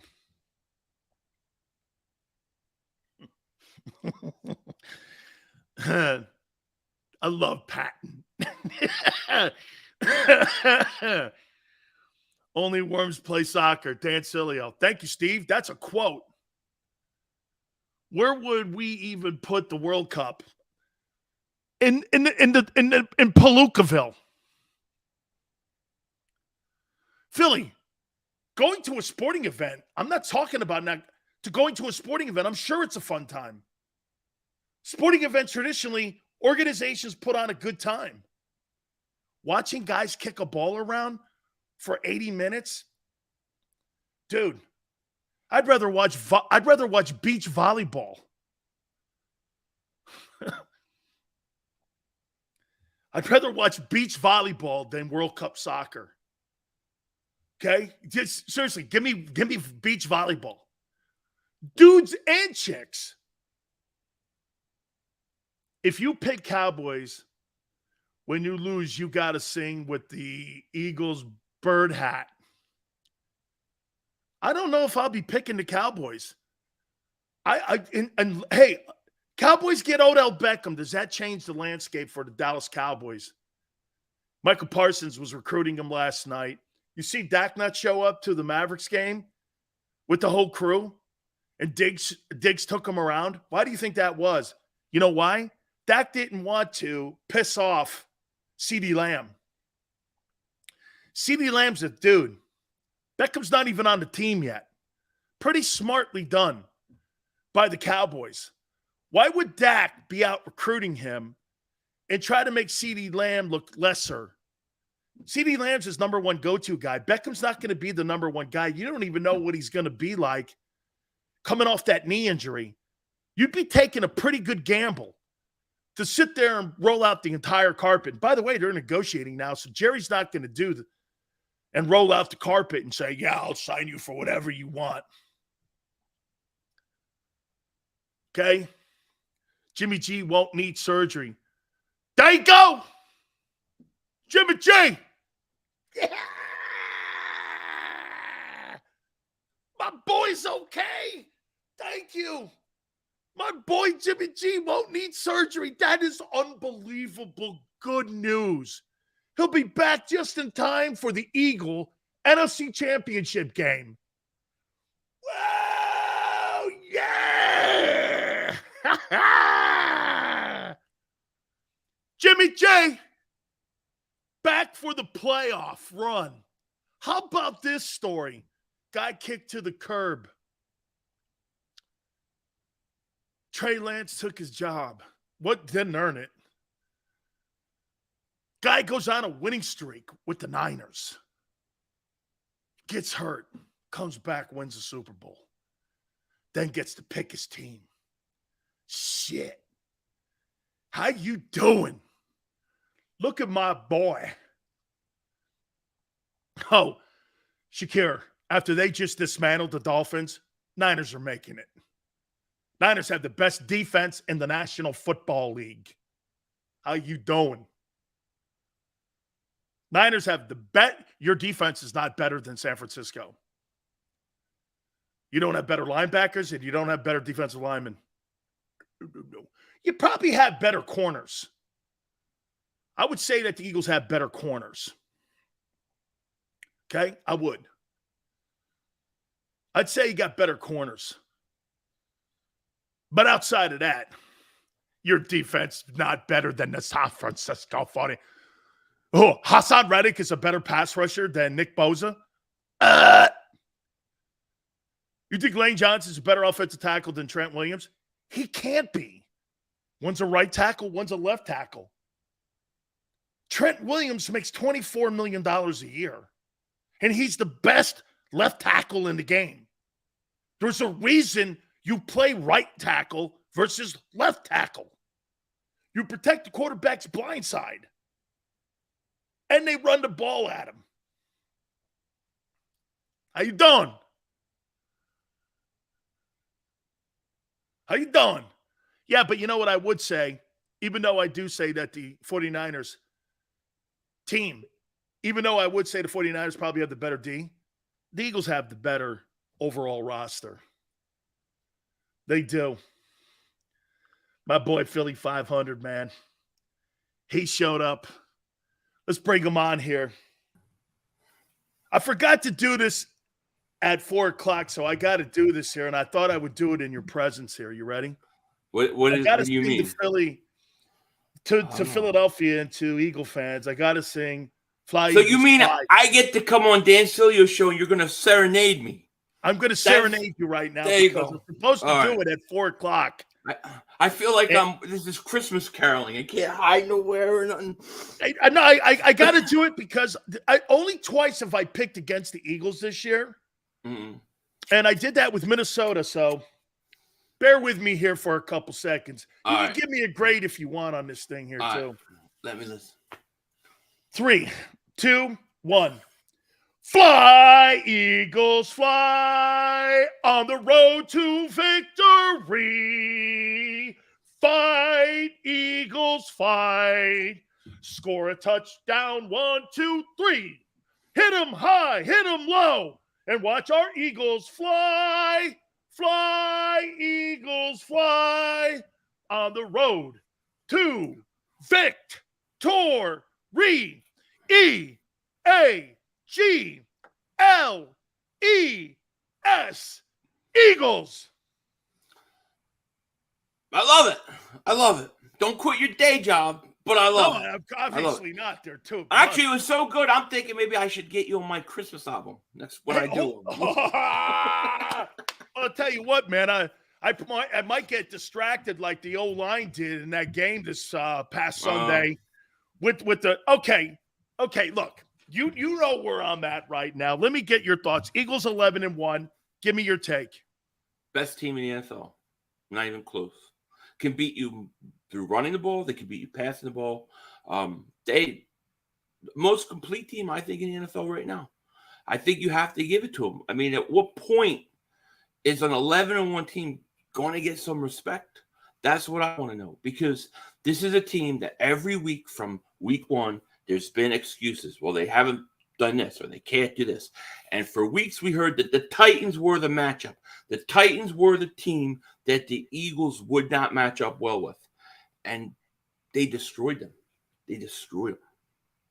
Wouldn't you agree, Philly, that it's not so much how this football team has played opponents each week. It's more to the point that they really haven't had a massive letdown. And yeah, okay, Washington, but man, I mean, if you look at the Chiefs, the Bills, the Cowboys, the Vikings, everybody has stumbled. But the Eagles pretty much have been the most consistent team throughout the year. And I think playing consistent football is more important than having a one-of game. Like the Cowboys putting 54 on the Colts, right? I mean, put a lot of points on them, but you lose to the Packers. That was the biggest 50-plus point score fraud I have ever seen. All right. They were up 2 points with like 5 minutes left in the third quarter. The Colts just quit. They just quit. Complete collapse. I've never seen a collapse that ridiculous. So I think that's, I mean, it's a win, but it's not some beaten and statement game that Cowboy fans want to make it out to be. How about this one, too? I just said this before you came on. By the way, Jeremy, thank you very much, new member. You know, I said this a couple minutes ago. You know, I could see the Eagles maybe dropping a game on the way into the playoffs and getting home field advantage. But you know the one thing, Philly, I can't see them doing? I can't see them getting blown out. It's like this team has been in every ball game. I would be more surprised if they got blown out.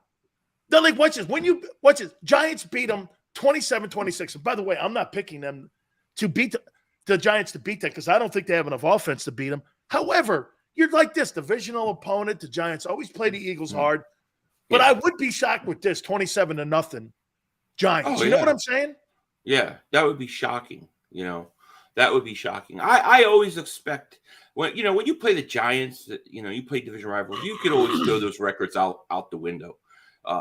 Those games are always tough anyway. So I expect a scrappy game for about 3.5 quarters, and then the Eagles to take it. All right, let's do this. We're good, Hurts, Dan. We're good. Hurts MVP. We are good. Hurts MVP. Absolutely.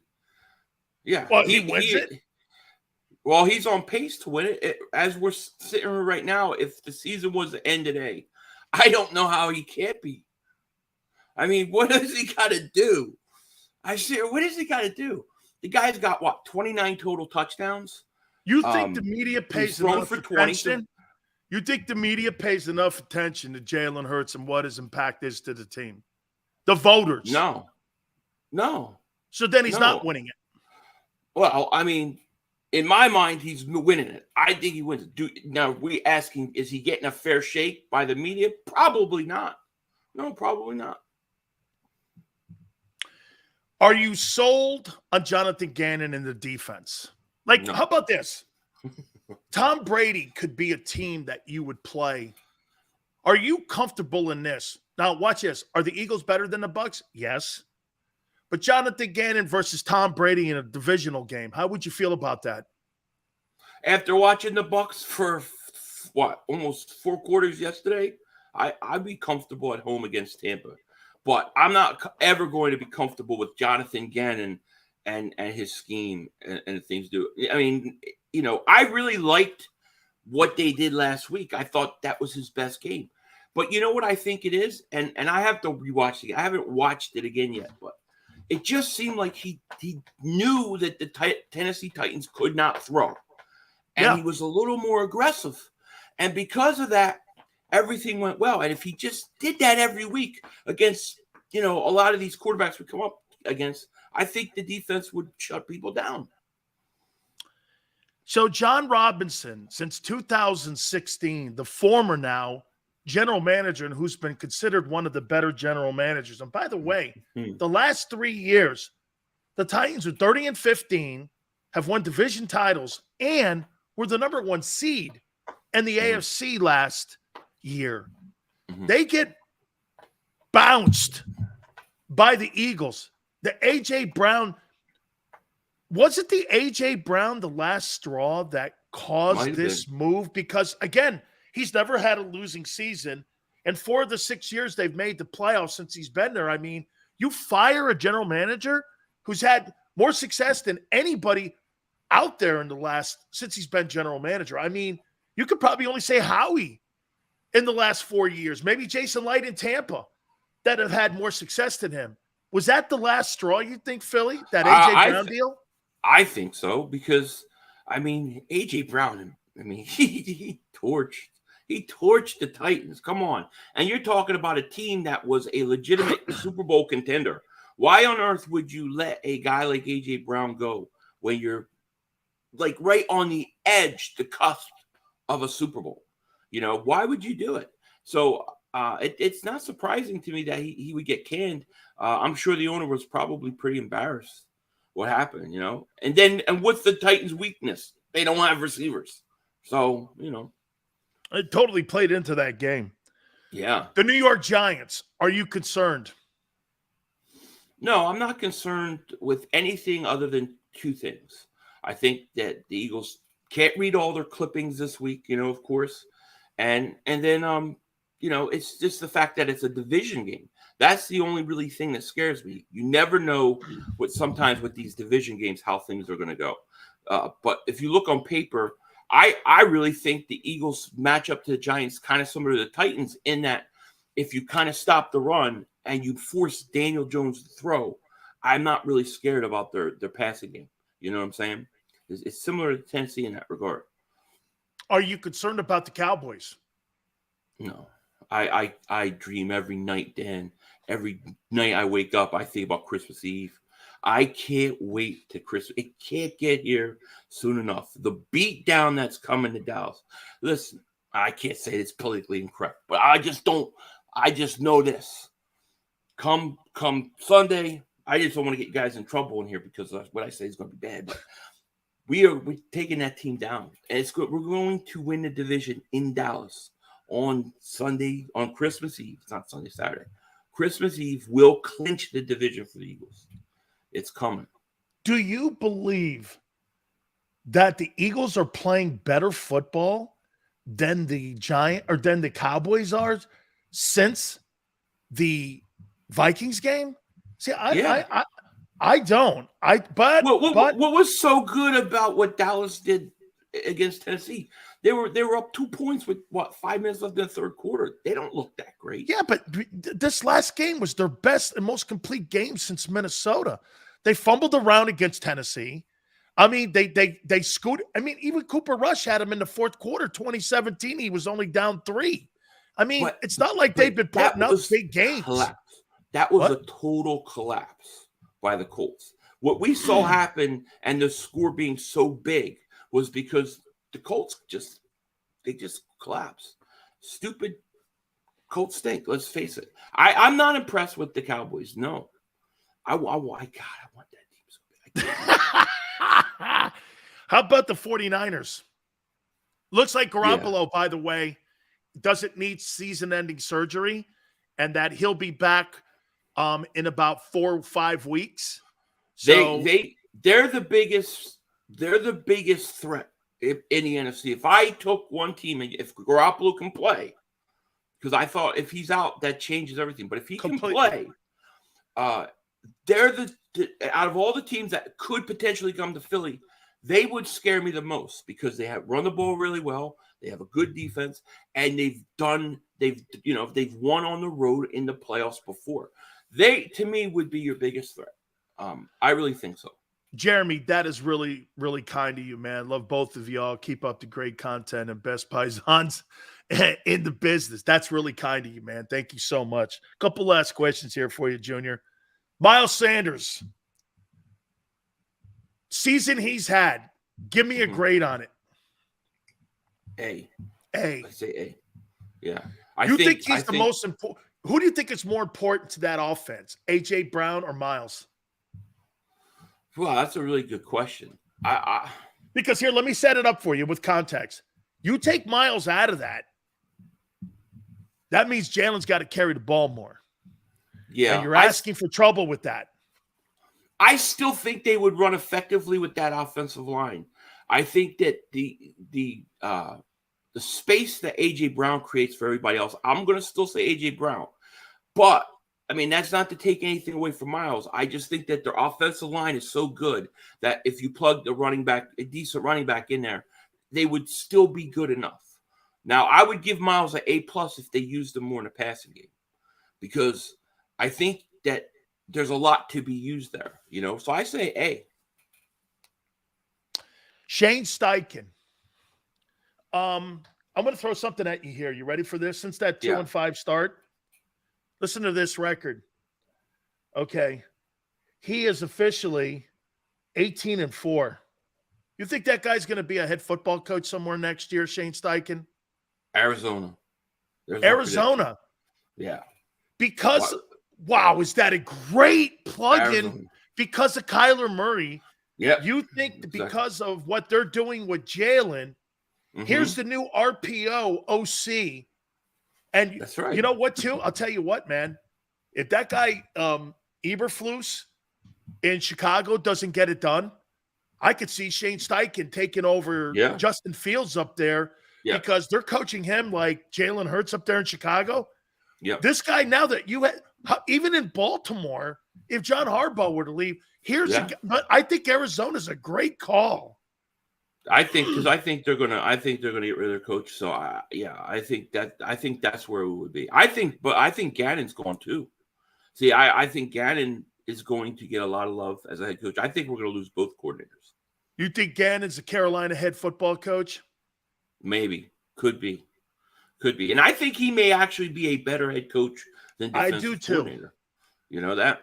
Because I do think he's smart. I do think he knows football. I just don't like the approach. I don't like sometimes the lack of aggressiveness. But what he did against Tennessee worked for me. I'm going to ask you two last questions, or I want to sneak these in.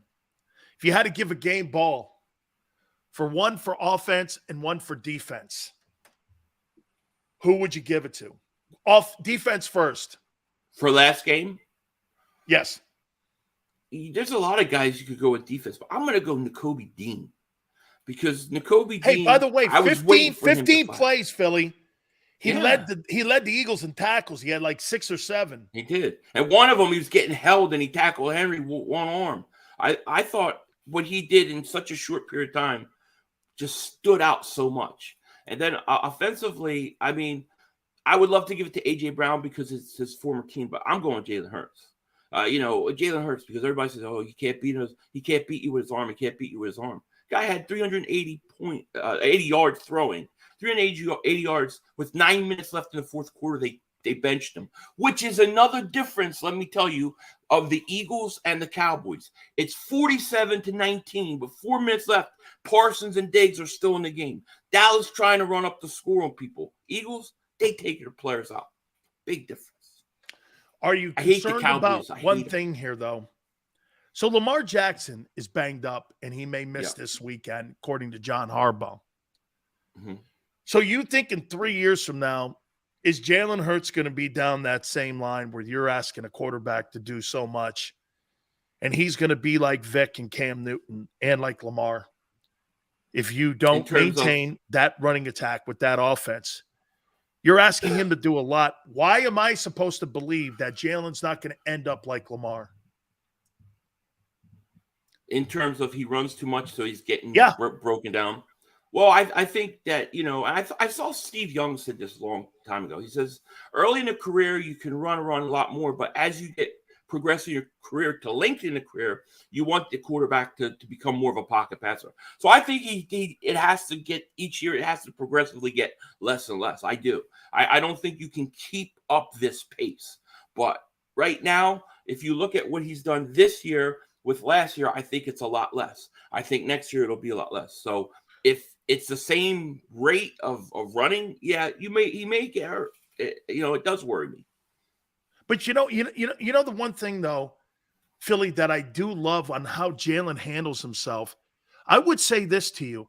I think he's smarter than Josh Allen and Lamar. And what I mean by that is, if you notice the type of guys that hit him, it's not the D tackles and the linebackers that are on him.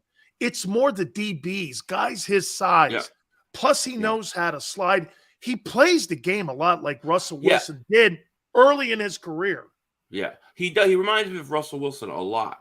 Where I get worried about him with the run is those 3rd and 1s, 4th and 1 quarterback sneaks where everybody's piling on him.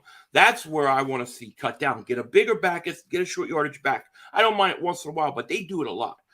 And when he runs and scrambles out of pocket, he slides most of the time. Most of the time, I think he'll be okay. It's those quarterback sneaks that I worry about because everybody's falling on him. Linemen are getting pushed back into him. You know, that's where I get worried about it. But Jalen Hurts is the real deal, man. He's the real deal. Final record for the regular season will be what? The final record for the regular season will be 15-2. They have one more loss coming, and it's going to be the last game of the season when they play the Giants and sit everybody. They will beat Dallas on Christmas Eve. Get ready. It's happening. Hey, by the way, the Rams claimed Clam Bake Mayfield. Oh yeah. Hey, boy. Why? Why wouldn't you want a shittier pick? They don't have their first round pick. You know that, that's right? right. They don't have Detroit it until 2025. Yeah. They sold their souls for that Super Bowl. So would you? Yeah. Sold for a Super Bowl? Yeah. I mean, like this. Wait a minute. I mean, you're a little bit of your future. Hey, if you had 5 years and you sold it for 4 shitty years for 1 Super Bowl, wouldn't you do it? Yeah, I would do it. I would do it. I think there's nothing wrong with that. I think they went a little crazy though because they did. I think they probably went a little more above what I would do. But I think that when you're on the verge and let's say you need one player to get you over top, I don't mind mortgaging some of your future. You know, you got to be really smart. But look at the Eagles. I mean, this is a team so 11-1. We're talking about Super Bowl, and they have the 5th pick right now overall in the draft because they have the Saints pick. How about this too, dude? That's crazy. How about this too? Think about this one too. If after the 17 Super Bowl, what was it? 3 years ago, they were 4-11-1. Yeah. So I mean, they kind of sold their soul a little bit too. You know what I mean? They did. Yeah. Well, and they gave a lot of guys who produced like career years in the Super Bowl run, but were kind of older and breaking down, and they re-signed all those guys. You can't do that. I think it was Belichick. He's like, every time I win Super Bowl, I try to get rid of 30% of my roster. You know, so that was a mistake. All right, score on Sunday. Final. We'll get you out of this one. What's the score Sunday? I think the score is going to be 24-17 Eagles. 24-7. So it's close. Yeah, I expect a close game. These games are never blowouts. This is the Giants. So it's going to be a close game into the 4th quarter, and then the better team will win. That's how I think it'll play out. Christmas Eve. Going to be the greatest Christmas ever. I'm going to watch that game. I'm going to have a big glass of eggnog, sit back, put on Christmas Story when it's over, and just know that everybody in Dallas is miserable. And I'm going to be the happiest guy in the world. We're going to win in Dallas. It's happening. It can't get any better than winning it in Dallas, right? Yes. Yeah. Oh, yeah. Bro, you were spectacular today, man. Thank you, my man. I want to thank you so much for coming aboard, man. Thank you, again, brother. I appreciate Thanks you for singing this. to me. I appreciate it. Thanks for singing to me. I appreciate it. Hey, I owe something. So I gotta pay up. I gotta pay restitution. You got these Eagle fans going crazy. Yeah, because what? You guys are so blinded sometimes. I mean, you keep telling me about this Super Bowl window. You got 14 or 15 free agents. What window?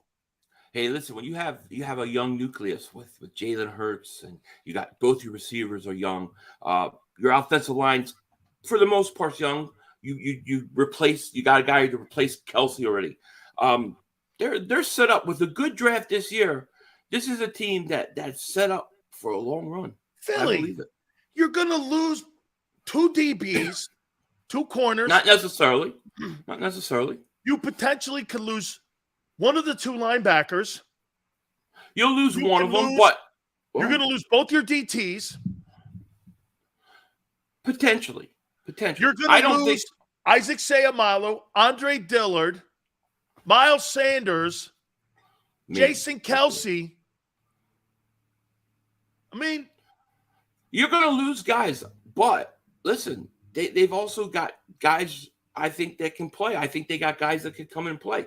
Who are they going to lose? Kaiser White? Okay, well, I like what I saw from Jacoby Dean. I did too. You know, they got that kid they drafted. His name's slipping my mind right now to back up Jason Kelce. He looks like he's a Jurgens kid. Jurgens kid. So we got some players. Yes, we're going to have holes. We're going to have to fill things. But if Howie's smart, he should be able to make this work. Like, let's say you're going to give Hurts an extension, right?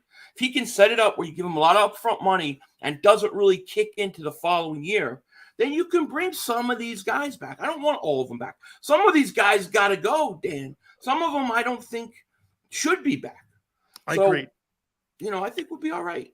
We got 2 first-round picks, baby. 2 first-round picks. Unbelievable, too, on that. Philly, you're awesome. Thank you so much, brother. Thank you. All right. You got it. That's my boy, Philly 500. All right. Hit the like button. Keep it here on the National Football Show.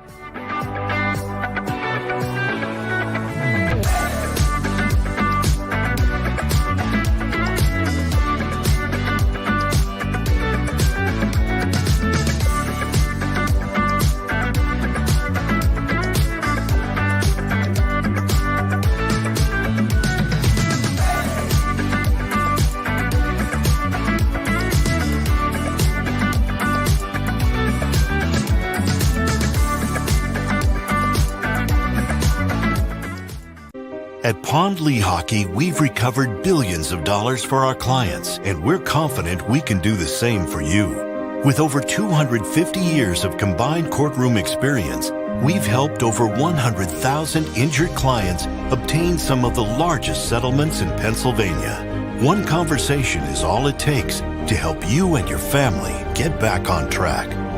If you've been injured in an accident, give Pond Lehocky a call. Jim Gardner is an icon. A Philadelphia treasure. He's a mentor, a pace setter. Jim is my North Star. He's trusted, revered, appreciated. He is Action News. He's compassionate, honest, and fair. He is extremely dedicated, motivated, and always seeking the truth. He's also funny. We are a team of many. Jim Gardner is our leader, and we're lucky to have him. Go passionately. Go fearlessly. Go confidently. Go Birds! Go confidently towards your goals with First Trust, Philly's hometown bank for nearly 90 years, and the official bank of the Philadelphia Eagles. We're focused on getting you over the goal line. So go with conviction. Go with trust. Go Birds! And go forward with us by your side. First Trust Bank, the official bank of Philadelphia dreams. Oh, and go Birds.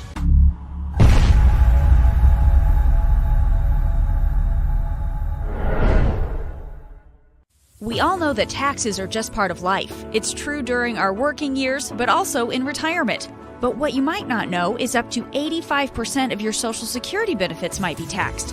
Our team at Thrive Financial has helped retire thousands of people across the Delaware Valley by asking questions they never knew they needed to ask, including how their Social Security benefits might be taxed.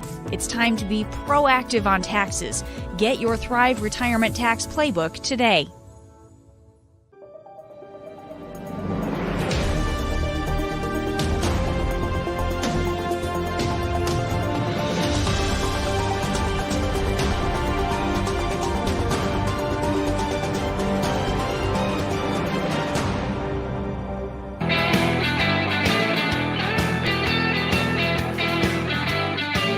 Big Sills! The man who tells the truth to all of you. I know sometimes you don't want to hear it. It's okay. I'm here to help. I'm here to help. Bradbury walking? Sure he is. Why would he stay? Well, I like it in Philly. Bradbury's not staying. Gardner Johnson's not staying. Now, if you offer them a shitload of money, they'll stay. This is about grabbing dough now, guys. Jalen, too. He's going to grab a bag of money. Miles is gone. Sayamalo's gone. Dillard's gone. They're all gone. Bye-bye. Jim and Jay. Niners, best news of the day. Because I want Jalen to win games that are significant. Can I tell you what my ultimate dream is for Jalen Hurts? I want Jalen Hurts to beat Tom Brady in the divisional round, beat the Niners in the NFC Championship game, and beat Mahomes in the Super Bowl or Allen. Then you're talking about a massive offseason. Massive.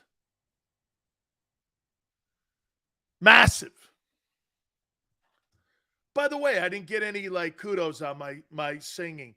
I thought it was spectacular and spot on. What a great voice. I'm like, I thought I was like Pavarotti. It was like Pavarotti giving you Fly, Eagles, Fly. It's unbelievable. I thought it was Pavarotti. Sandra goes, you effing stunk. It's like Luciano Pavarotti. See? I'm very, very, very, very, very, very passionate towards the Paisans. Sing again. I don't think so. Big Sills doesn't do repeats. You know what I mean? Pavaroli? Come on, Forte. Big Sills was killing it. How you doing? You need to learn the words and beat correctly. James, to each his own. See, James, in my ear, it sounded perfect and wonderful. Spot on.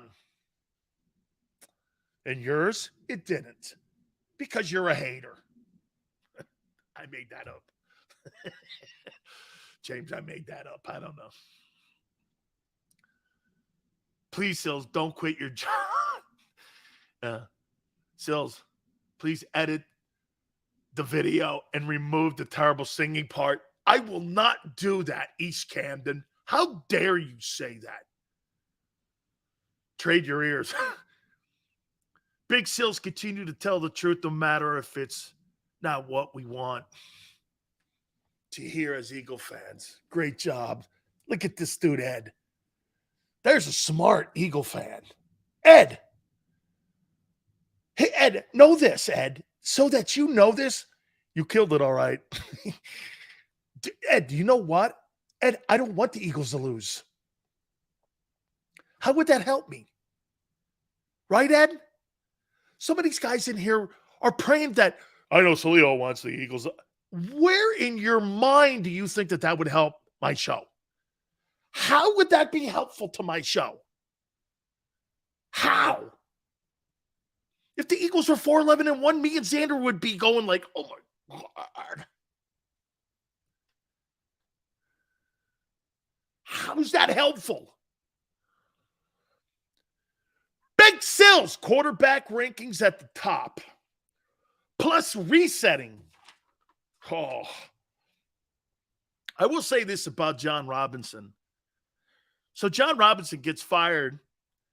And for the last 6 years since he's been the general manager of the team, they've made the playoffs. They've had the number one seed in the AFC.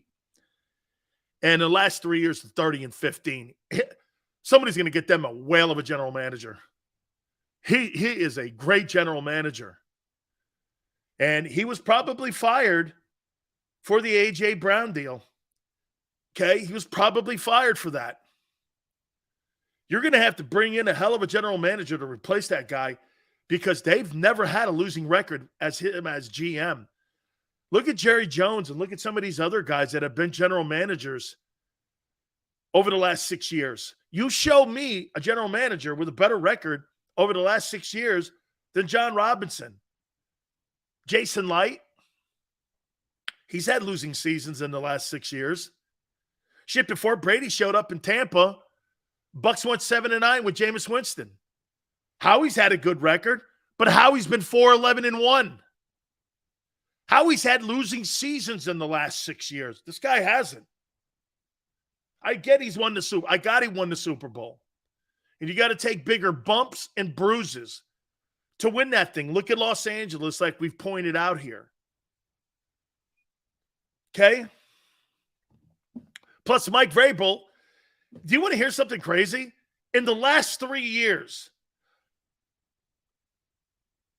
the Titans have the reigning coach of the year. The year before that, Derrick Henry was the offensive player of the year. And the year before that, they had the executive of the year. Wasn't like the Titans have been sucking. Okay? You were 4-11-1, Pete, 3 years ago. What'd you do? You erase that out of the tabloids of the Eagles' year-to-year record? We weren't 4-11-1. You sucked. You even threw a game at the end of the year. Seriously, how we even fixed a game to lose? What do you mean you weren't 4-11-1? What are you, nuts?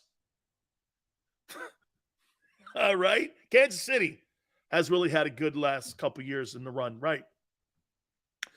Hey, Arthur, that could be true, man. Maybe Mike Vrabel did win a power struggle there, just like Andy Reid did when they got rid of John Dorsey in Kansas City. That could be. Maybe Vrabel wanted to keep. Sounds right. Vrabel wanted to keep AJ, and John Robinson didn't want to keep him, and it cost Robinson his gig. That could definitely be.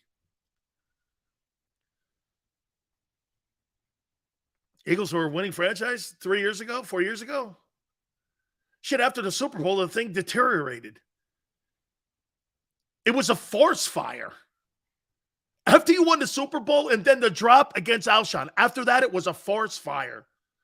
The team was in flames for 2 years after that. What are you talking about? The team was in flames for 2 seasons. It's worth the price of winning the Super Bowl, I think. I'm all right with it.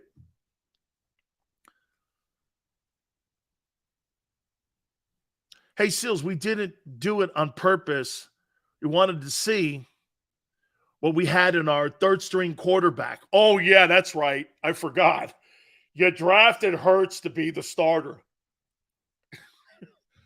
Let's revise some history. Makings of a dynasty. I don't see it. You got 14 free agents. I don't see no dynasty. And you got to pay your guy? Oh, no. You're going to be in the same place you were when you started paying Wentz. But this might turn out better. The year the Giants wanted the playoff, handed it to them. Yeah, Howie pulled everybody, sat them down. It started Nate Sudfeld. Yeah, that was, we want to see what he has. And, we wanted to check him out. Yeah, really, Nate Sudfeld. What a stiff. I want to see. And you benched Jalen for him. Instead of giving Jalen more game reps, you benched Hurts for him. Yeah, I wanted to see what we had in Nate Sudfeld. Who? I sound like I'm shitting through feathers on a tree limb. Is Sileo an owl? Who? Or is he shitting through feathers on a branch? Nate Sudfeld. All right, hour 3. The top quarterbacks in the NFL. Boy, you'll want. Yep, the top quarterbacks in the NFL. We're going to reset. Who is playing the best quarterback this year?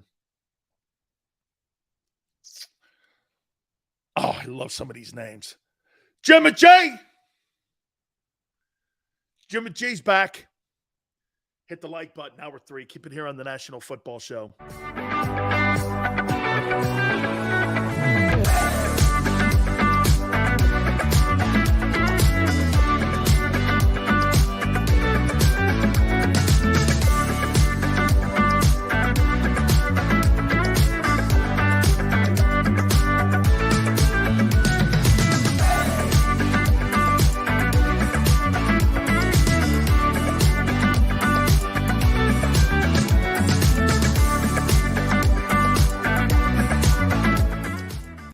At Pond Lehocky, we've recovered billions of dollars for our clients, and we're confident we can do the same for you. With over 250 years of combined courtroom experience, we've helped over 100,000 injured clients obtain some of the largest settlements in Pennsylvania. One conversation is all it takes to help you and your family get back on track. If you've been injured in an accident, give Pond Lehocky a call.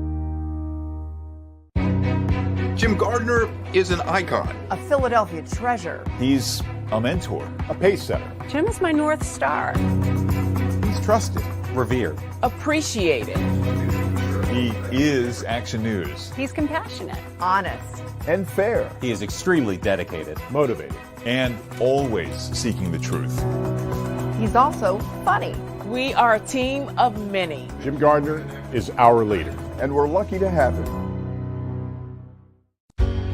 Go passionately. Go fearlessly. Go confidently. Go Birds! Go confidently towards your goals with First Trust, Philly's hometown bank for nearly 90 years, and the official bank of the Philadelphia Eagles. We're focused on getting you over the goal line. So go with conviction, go with trust, Go Birds! and go forward with us by your side. First Trust Bank, the official bank of Philadelphia dreams. Oh, and go Birds.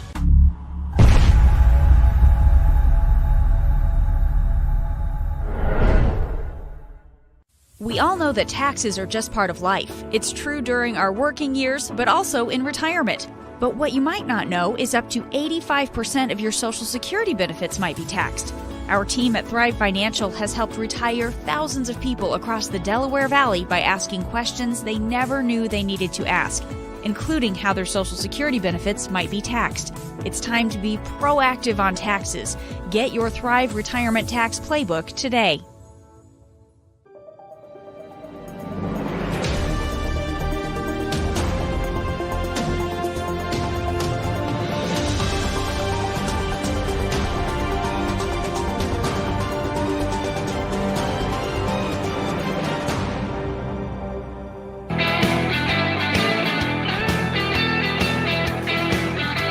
Big Sales Hour number 3. Ho, ho, ho. You see, the one thing I'm never going to do, so you guys know you get exclusive here. I don't respond to the shit turds on my Twitter page. Lamar got hurt in the pocket. Well, you must not be listening to the show. So if you're not listening to the show, you're a moron. Because you have no context. You guys have the context. Jimmy J. Sorry, I've got a little Tourette's going on here. So sometimes during this hour, I may have Tourette's. Jimmy J. I don't know why I'm doing that. I don't know why, so I apologize. Okay, but I've got a little. I could. Gemma J. No surgery? Yeah. So I may have a little Tourette's here. So I could be in the middle of a conversation talking about the Big Sills top quarterback ring. Gemma J. I don't know. I may have Tourette's. Philly, you are the man. And I thank you for being there for us all the time. And I love what you do. Make sure you check out his podcast. Hey, Jalen Hurts MVP. Dallas still stinks. Philly 500. You're such a kind dude, man. Thank you very much. I so appreciate you coming on our program.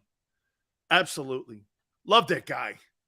You see, let me tell you something about certain people that are on like podcasts. Yeah, Xander says, check out his whole YouTube channel. It's awesome. That's a great dude who I'm learning the whole YouTube stuff too, man. And here's one of the good ones. There's certain people on there that think they know what they're doing and what they're talking about, but they really don't. And you see, I'm gonna make a point to you. Big Sills is like Don Corleone. You see, what I'm gonna do here is I have another son, Philly 500. And if anything should happen to him, where he gets hit by a bolt of lightning, or he hangs himself in a jail cell, I'm going to blame some of the people in this chat room. That I do not forgive. That I do not forgive. All that being said, I will make the peace.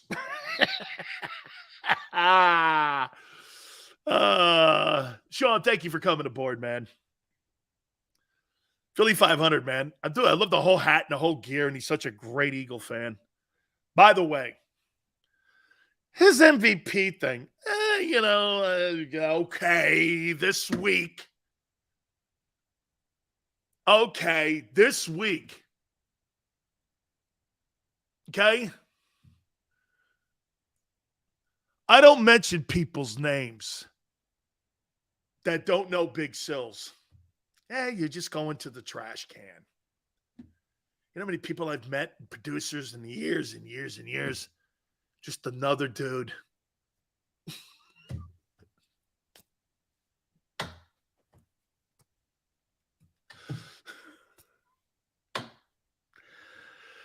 You know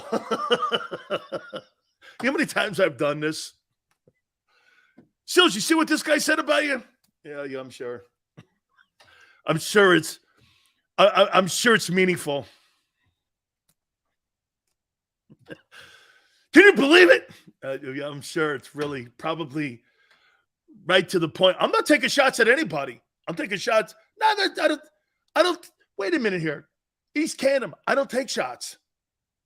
I drink shots. I like tequila and I like melon balls.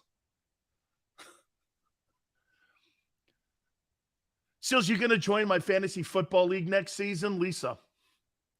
Sure. I think that's what we should have here at JAKIB. Fantasy Football League. The name of my football team would be the Big Cannoli. The Big Cannolis. Yeah, I like that. As a matter of fact, we should give out the Cannoli of the Week award. I mean, I like the Cannoli of the Week. We should do the Cannoli of the Week award. Who would be your quarterback? Jalen Hurts? No, I want someone that wins Super Bowls. Okay, he'd be a fan. Whoa, that's right. Fantasy football, Jalen Hurts. You can't go too wrong with Jalen, can you? Because you know how those fantasy quarterbacks always pan out when it comes to actually winning Super Bowls. Those Michael Vick and Jalen Hurts guys are really great in fantasy, but they're not really good on Sundays and playoff play. You know what I mean? It's all right. I'm here to help. I'm just going to say this. That style will never win a Super Bowl, and I'll hold to that until someone does it and someone proves me wrong. Haven't you ever wanted somebody to prove you wrong? This is not what I think. See, most of you on Jalen is wishful thinking. Here's the only thing that you have about Hurts winning a Super Bowl. I sure hope Jalen wins a Super Bowl. You cannot say this. Jalen will win a Super Bowl. You have no context for it. You have no context for it. He's averaging over 5,041. Yeah, so was Vic. Nobody cares, Eagle Truth. That doesn't win Super Bowls. Mahomes, Burrow, Brady, Allen. Them quarterbacks. Steve Young. Don't ever compare Jalen Hurts to Steve Young. What are you, insane?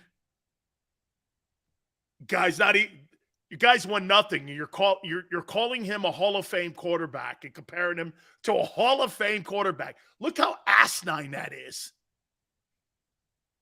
He's 11-1, and you're comparing him to Steve Young over that. It's asinine.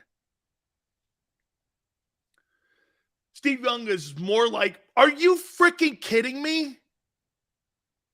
Steve Young. And now you're comparing Jalen Hurts to Steve Young. Oh, my God. Really? Let's take a look at that. Steve Young stats. Holy cow. Let's see. Steve Young. Steve Young led the NFL in completion percentage 1, 2, 3, 4, 5, 6, 7. 7 years. 5 in a row. 70.3. 66.9. 68.7. 69.7. 68.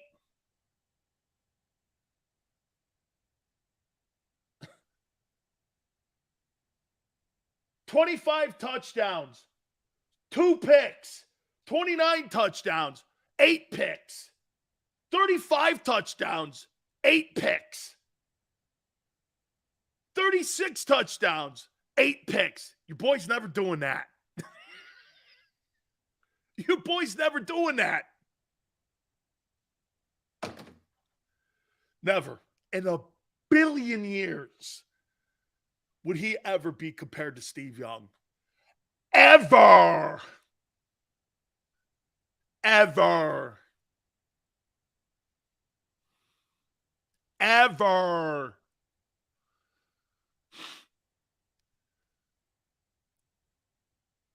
And Jalen is at 68% now. Yeah, and he'll throw for 22 touchdowns and 3,800 yards. Congratulations to you. Wonderful. Keep running the ball. You'll be Lamar Jackson banged up in 3 years. And you got $50 million hanging around your neck. Good night. Don't you see what's going to happen here to Jalen? He's going to really play well these next 2 years. Then you're going to pay him. Then you're going to lose players. Then he's going to get hurt. And you got a $50 million guy. You got a $50 million guy you can't do anything with. But he's fun to watch on Sundays. / 2.0 Michael Vick. Congratulations. That's what's going to happen. You see? Here, wait a minute. Let me show you this. Crystal ball. 3 years. What happens to Jalen? Well, the Eagles will pay him like they did Wentz. Howie will implode the team again. Half the team will be out. Jalen will make $50 million, and the team will win 9 games. Thank you. Thank you to Wizard of Oz.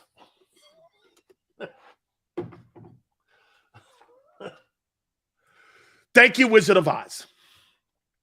He could squat 600 pounds. Fantastic. Brady can't jump over a stack of quarters. What's it mean? Jalen squats 600 pounds. Eric, I see the laugh. Here, but remember, Peyton Manning and Tom Brady couldn't jump over a ruler.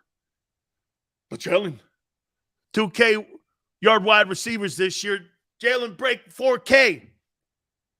Not one of those things is happening, except there'll be one wide receiver with 1,000. Your boy Devontae Smith got his 4th 100-yard game in 30 games. Sills, he's getting 1,000. Okay. Okay.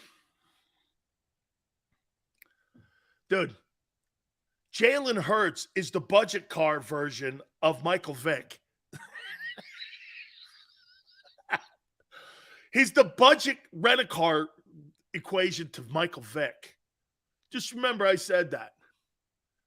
Hey, Josh Allen may not win a Super Bowl either. You keep running like a jackass up there in Buffalo, you may be more right 2011 than you think. I agree with you, man. That guy better get his shit together up there, or guess what? They don't get a running game. His career will last shorter than what the guys. Hey, I'll tell you this. If that guy in Buffalo continues to run the way he is, you remember years ago that Pope that only lived for 70 days? This guy will have a shorter run than that. Okay? This guy better get his shit together. Mahomes don't run. Yeah, well, I think Josh Allen is very vulnerable. His career will last shorter than Andrew Luck. Hey, man, Andrew Luck. Can you imagine that? Andrew Luck was on his way to the Hall of Fame. Dude, he used to go up to New England and play great at Gillette. Or he'd go into Baltimore and play great. But then what would happen? He'd get banged up and some shit. They wore his ass out in Indianapolis. They wore his ass out. Allen is reckless. Hurts is not. Yeah, but when you start taking Miles Sanders away and you start taking people in your O-line, don't you see what's happened in Baltimore? No Hollywood Brown. No other wideouts. The tight end's banged up. You don't have a running game. And what happened to Lamar? They put the weight of the world on him. And guess what happened? He's banged up the last 3 years. Are you under some sort of guise that that's not going to change in Philly? Do you understand the only reason you're 11-1 right now is twofold? Howie could make moves because the quarterback wasn't making money and the quarterback's playing well. No other reason. No other reason than that. None. No other reason. The quarterback's playing well and he's shit cheap. Zach Pascal makes more money than Jalen Hurts. Gardner Minshew makes more money than Jalen Hurts. Bryce Young makes more money than Jalen Hurts. Caleb Williams, these are college guys I'm naming, makes more money than Jalen Hurts. The only reason you're in the game is because quarterback makes shit money. And here's the precedent for that. How do you think they built the New England dynasty? Because Brady was a sixth rounder. They didn't start paying Tom Brady. And you know what the big advantage was in New England? Eagles are going to go through this. You know what the big advantage was in New England? Brady wasn't a first rounder. So he started at a low minimum so they could gradually go up. You know, Brady was never the highest paid ball player in the history of the NFL. How could the greatest quarterback in the history of the league never have been the highest paid guy? Because he was a sixth rounder. You're going to pay Jalen Kyler Murray money, and it'll be the end of the team. Well, not the end, but you won't be the same team. You can't be financially. Well, the cap goes up, and it doesn't matter. The salaries are going up for every position. Isaiah said something to me. Yeah, so's the cap's going up. Well, so is the franchise tag for all these positions. Oh, what? You think the cap goes up, but the salaries don't? Salaries are going up too. Not just for the quarterback. Wideouts, running backs, O-linemen, tight ends, corners. All of that. Taking pay cuts. Who in their right mind would take a pay cut? Why? Why would I take a pay cut in Philly?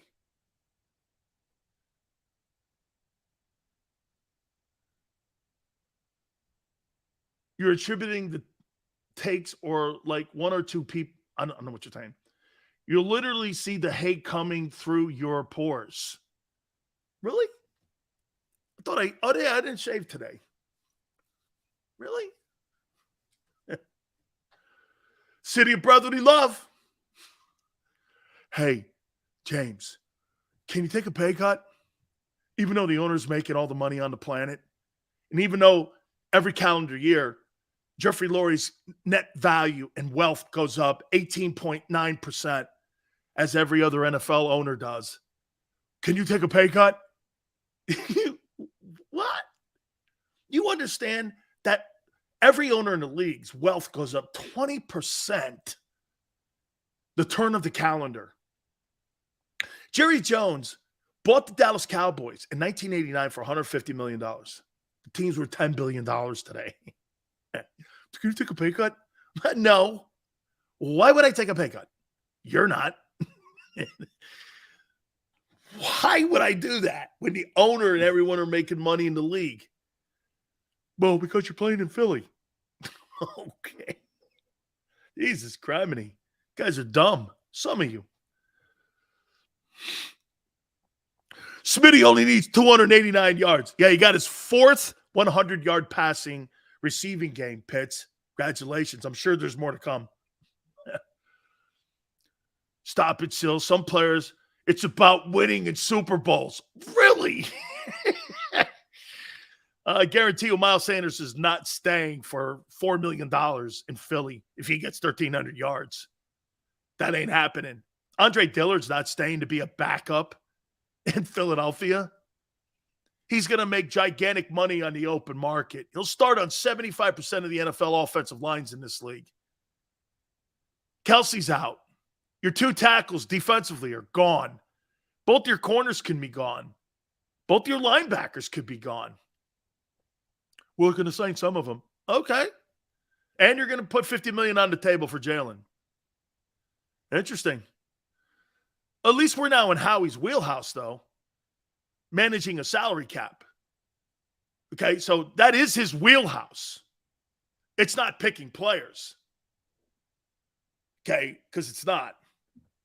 He covers mistakes with free agency. That's a fact, too. He sucks out loud at picking wideouts. He sucks out loud at picking linebackers. He sucks out loud at picking edge rushers.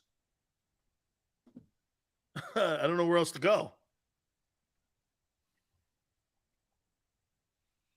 Both your corners, they weren't drafted. And your slot corner wasn't. You got one edge rush, two Sweat. He's kind of decent, not great.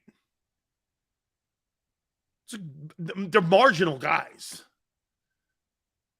I do like the fact, though, man. I mean, and you had to go out and get Hassan Reddick. Of course, you didn't draft him either. And you got Stoutland to help with the O-line guys, which is cool, which I think that's smart of him. Get the best O-line coach. Do you like the guy or not? Yes, no. I would totally go with Jeff Stoutland. That's why you never really miss on your O-line guys. It's because you get the best O-line coach. Any coincidence? Probably not. I'm keeping Bradbury over CJ. Oh, by the way, too, just a question. So Darius Slay's going to be 32 top of the calendar year in January. You paying him $18 million next year?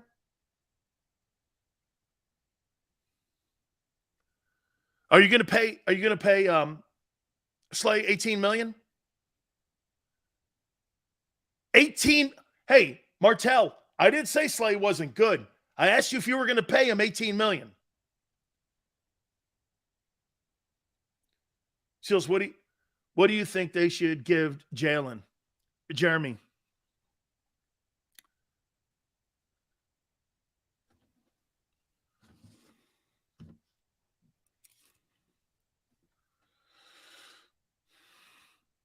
Slay's going to take a pay cut, Nate? Slay's going to take a pay cut. Really?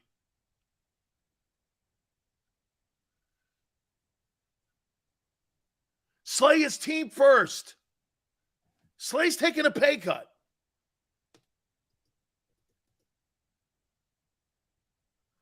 Xander just said he doubts anybody takes a pay cut.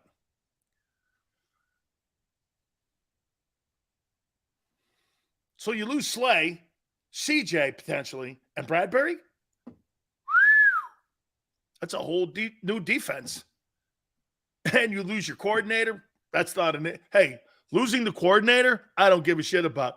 Losing those three dudes in the secondary, I do care about. Dude, you can get rid of every one of those guys on that defense except them three dudes in the secondary. I'll rebuild around it. I got Jordan – Kobe, look, hey, that was a bright sign, what we saw with Nakobe Dean. That was a bright sign in those 15 plays. He was impactful. And get this, if that's the only body of work we have, and that's the stuff we have, I'm going off the positive. I'm not coming from a negative with that.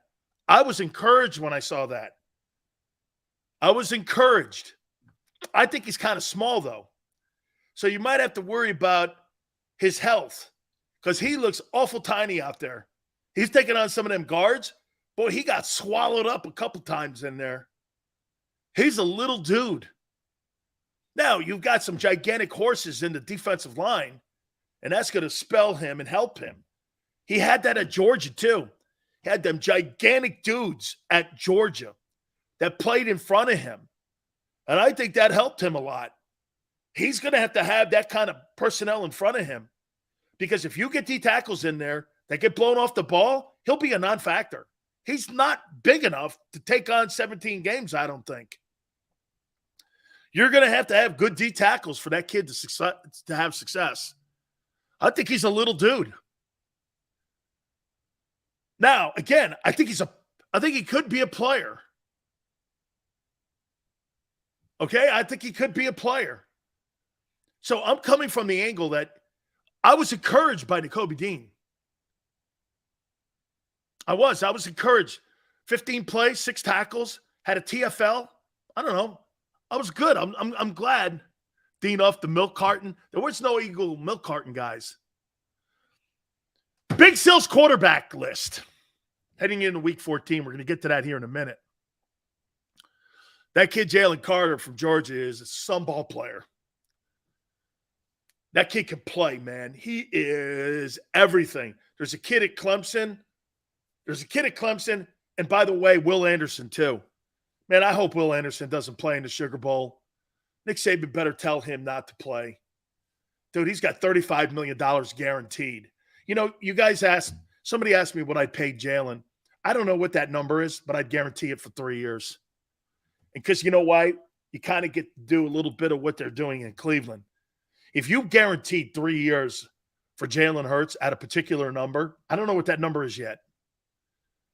But if you guaranteed all of it for 3 years, you could use it as a signing bonus. And what can you do with the signing bonus? You could defer it on your cap. Okay? Which means you can lower his base salary to any number you want. And what you would do is you'd start paying him his salary. Like the first year, the signing bonus, get this, the signing bonus would be cut up in 3s. Plus his base. So you could give him his base salary in increments. And you could keep, by his 3rd year, he could be making $5 million, but you have paid him 85% of the contract already. That's what, see, people looking at the Cleveland deal wrong. He got $230 million guaranteed.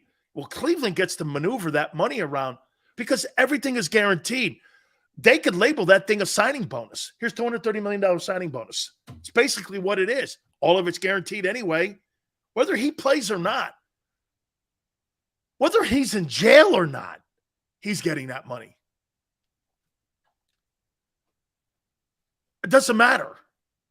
And they could defer that out 20 years because the new CBA allows it. That's why it was important for the NFL to have a new collective bargaining agreement. Because those Todd Gurley deals and the Clay Matthew deals were putting a stranglehold. Even the Carson Wentz and Matt Ryan deals and the Jared Goff deals were killing some of these franchises. They didn't really care the fact that they were paying these guys. The problem became this. They were on the cap. Look at the Alshon Jeffries deal. The Alshon Jeffries deal is still on the Eagle cap, 5.5. Do you know that? When's the last time Alshon Jeffries played for the Eagles? 3 years ago? Alshon Jeffries, do you think that was a good deal? Dropped the ball the year after the Super Bowl that would have put you in the conference title game. Was a cancer in the locker room, and you still got 5.5 on the deal now. I don't know. Hey, Howie, you think that's a good deal? Shows, you know, he helped deliver a Super Bowl. That's the only saving grace with that conversation. It's the only saving grace. Okay? Martell. So that guy hasn't played since 2020. And you're still paying him.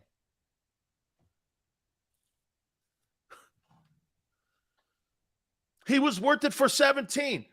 Like I said, Smith, that's the only reason there's a conversation. Because other than that, I don't know. Wasn't a very good teammate.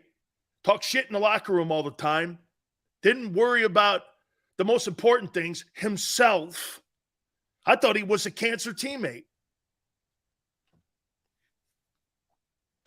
But he did help the 17 team. Okay, fair enough.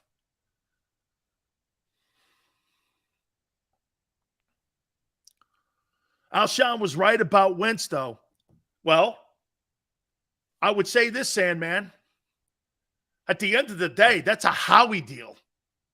Howie failed at the quarterback position. Actually, if you think about what's going on in Philly, you could kind of make a comparison to this. You know, I always loved what they did in Washington when it came to RG3. Because you know what they did?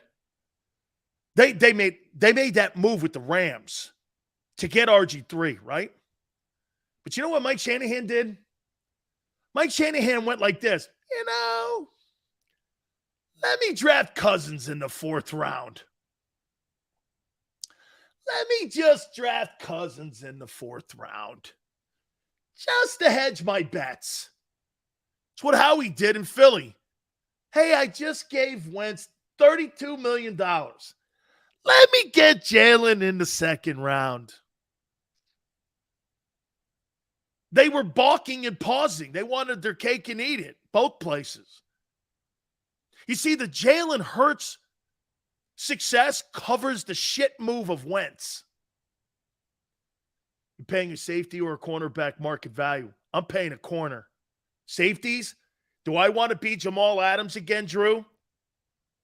Look at what that Jamal Adams deal did for the Seahawks. They gave up 3 ones for Jamal Adams to the Jets. 3 ones for a safety, and they paid him in Seattle $20 million. Not happening. Not happening. No, thank you. Cornerback, here's the money positions, Drew.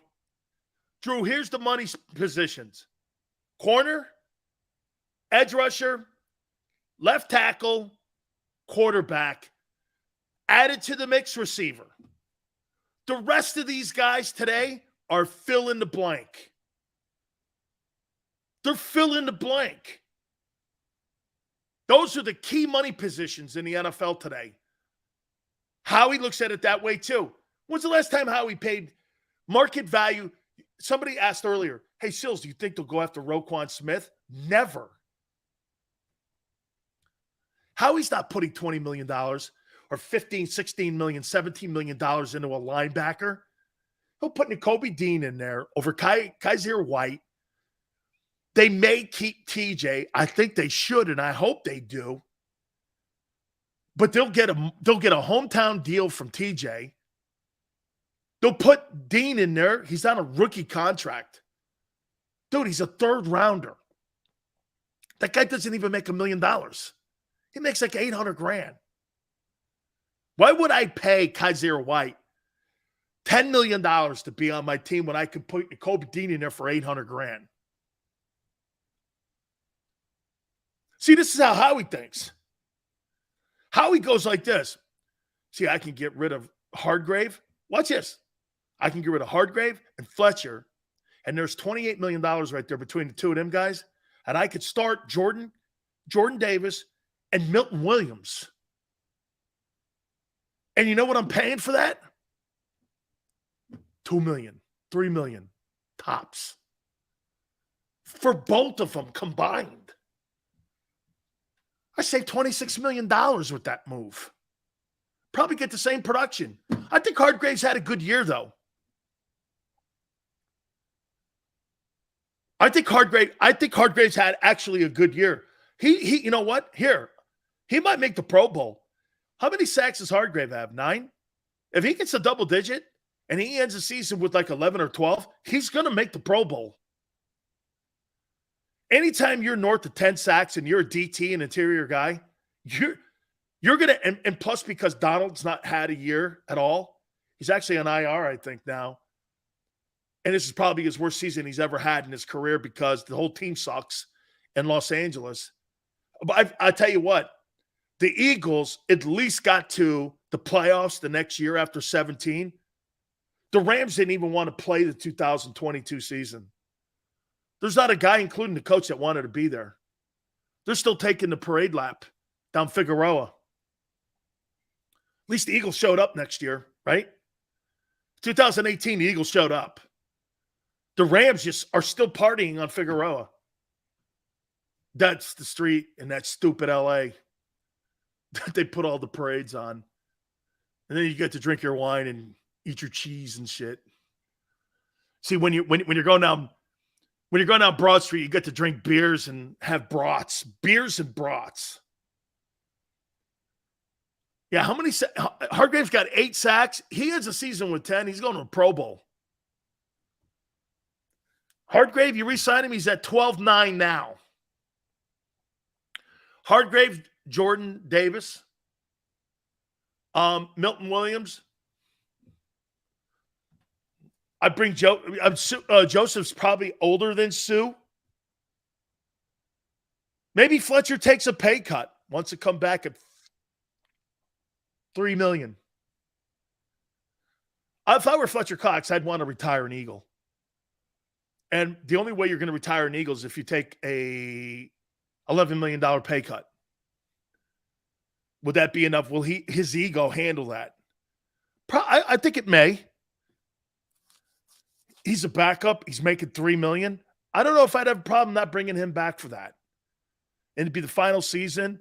Be taking victory parade laps. I don't know if I'd have a problem with that. What's wrong with beers and brats? Absolutely nothing.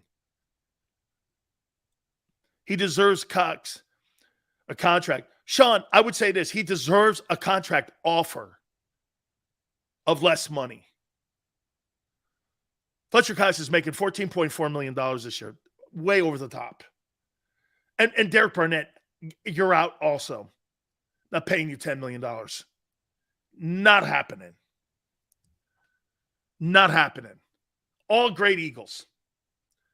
Hey, making the tough cuts and saying goodbye is one of the toughest things organizations have to do because the fans get affected by that.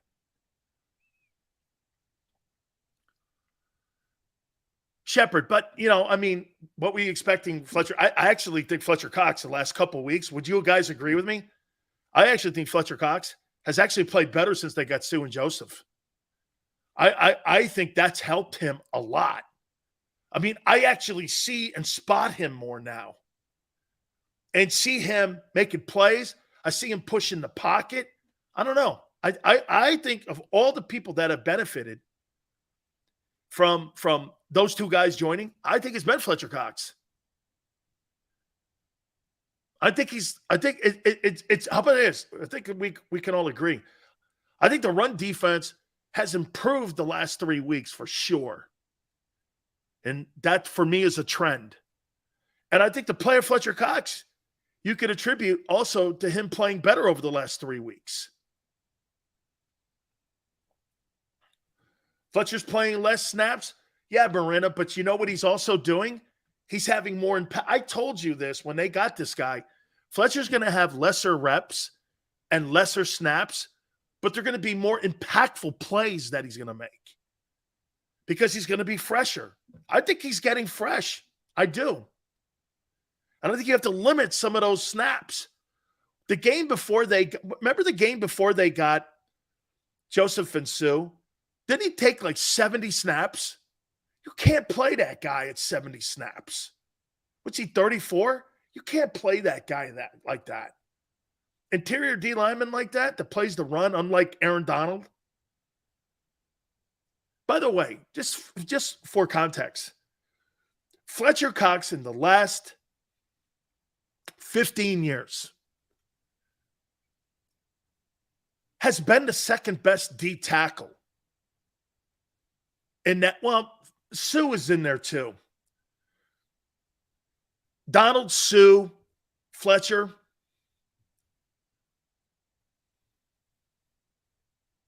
You know, the kid in Indianapolis ain't bad. He's pretty decent, but he's not Fletcher Cox. I'm talking D tackles. I mean, Fletcher's right there with them three dudes. Sue has been great. Sue's a Hall of Famer. Adama Sue's a Hall of Fame player. He's a Hall of Fame player.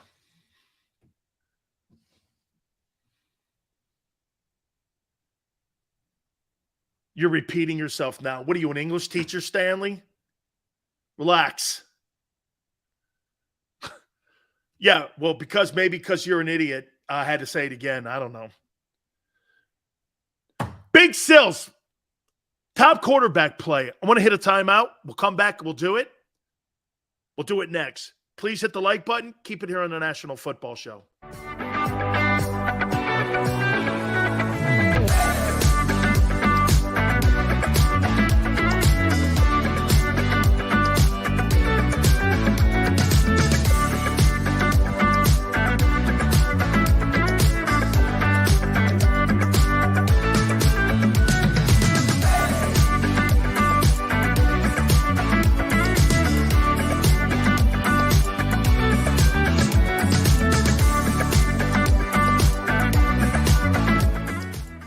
At Pond Lehocky, we've recovered billions of dollars for our clients, and we're confident we can do the same for you.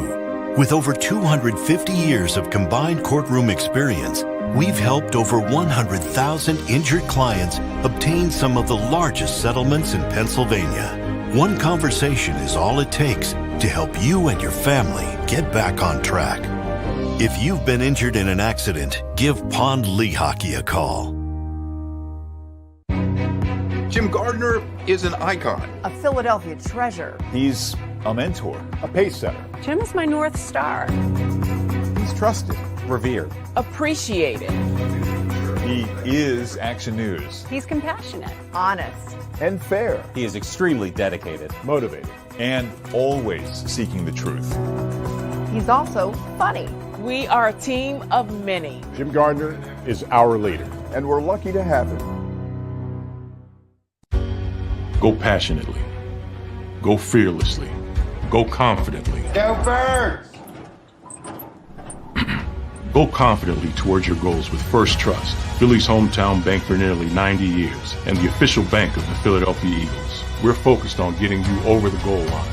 So go with conviction, go with trust, Go Birds! and go forward with us by your side. First Trust Bank, the official bank of Philadelphia dreams. Oh, and go Birds.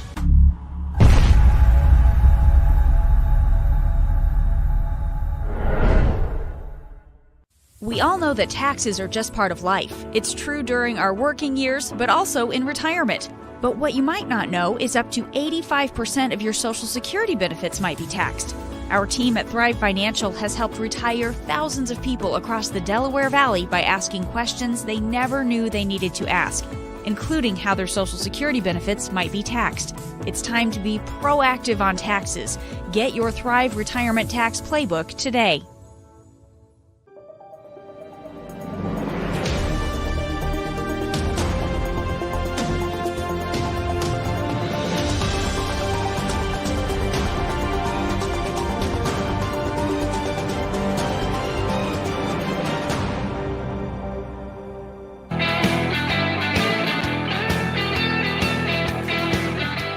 You see Brady last night? What a quarterback.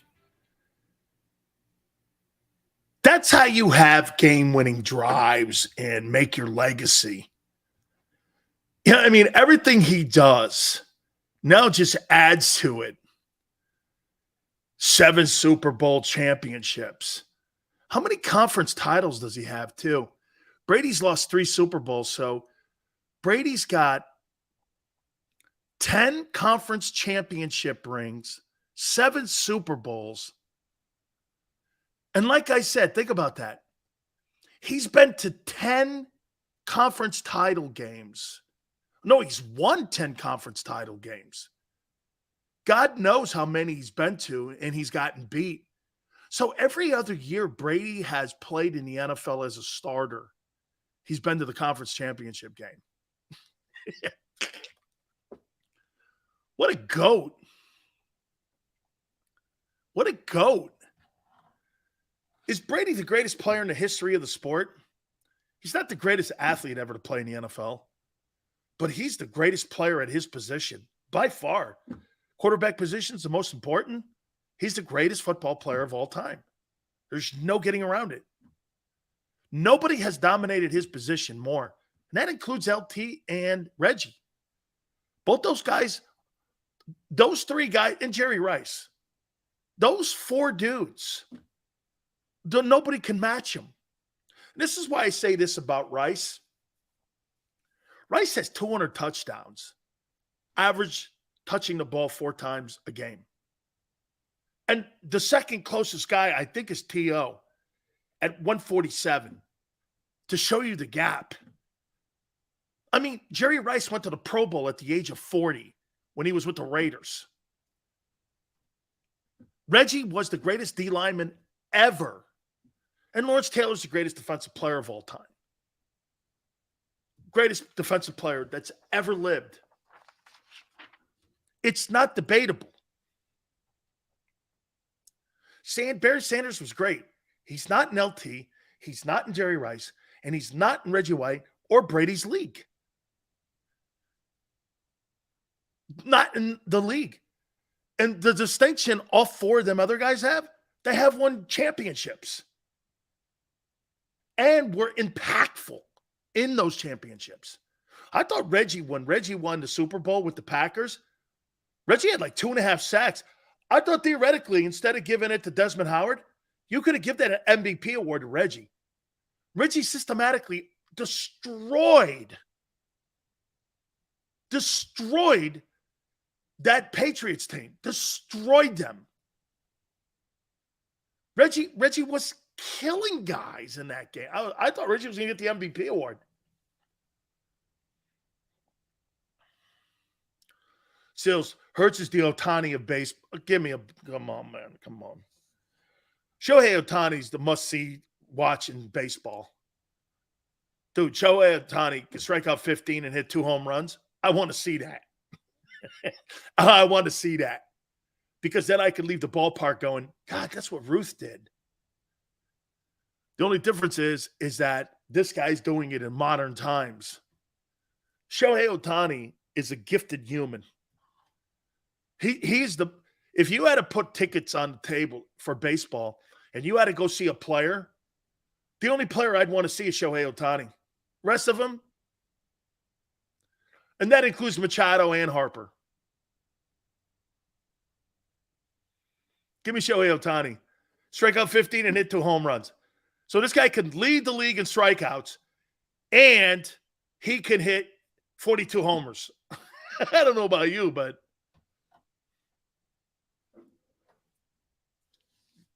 Hurts is unique, all right. Hurts is unique, all right. Who's the wide receiver that Steve Young threw to? Let me guess. John Taylor.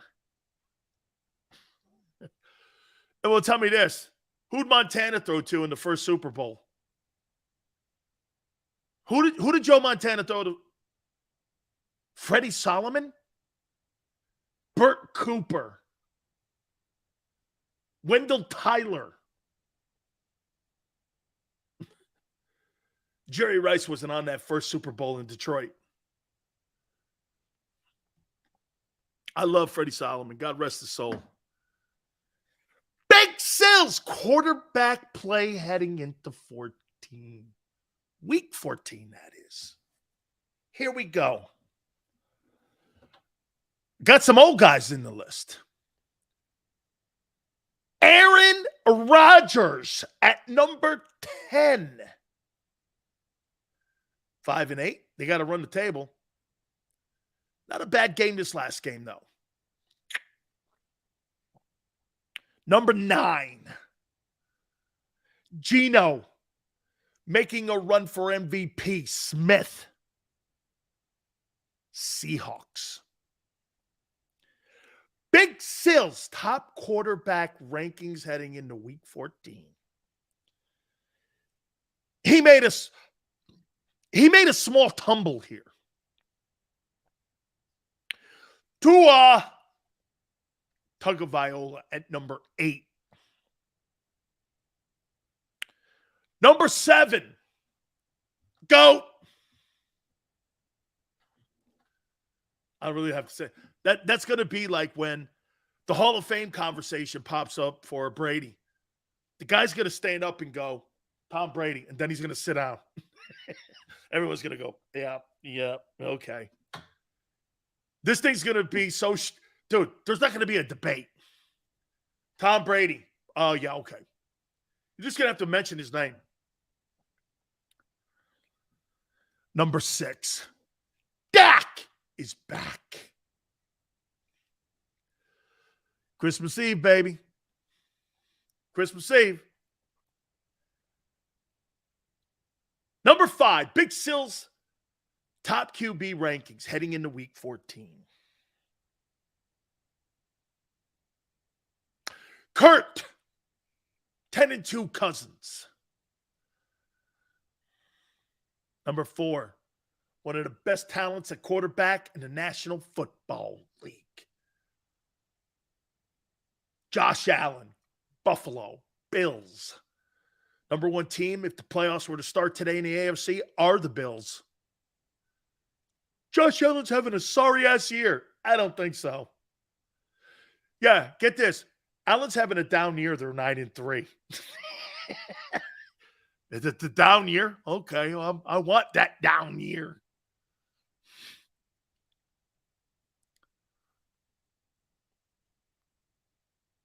Number 3, Joey B. I love Joe Burrow, man. Start your franchise. That's your boy right there. Joey B, baby. Number 2, heading into week 14, Jalen Hurts, Philadelphia Eagles. He has not, for the entire season, put up better numbers and played better than Patrick Mahomes. He's not. The numbers don't predicate that. But he's 11-1. I know. That's the only thing you have. It's important. But that number doesn't really translate to Super Bowls.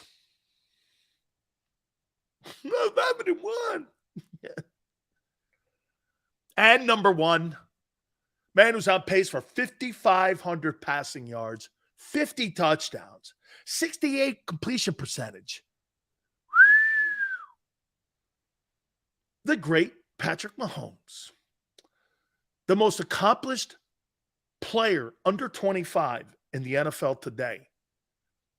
Patrick Mahomes. How many conference title games has he been to? 5? He's only 25. How crazy is that? So, Rodgers at 10. Geno Smith at 9. Tua at 8. Tom Brady at 7. Dak Prescott at 6. Kirk Cousins at 5. Did I say Brady at 7? I did. Josh Allen at 4.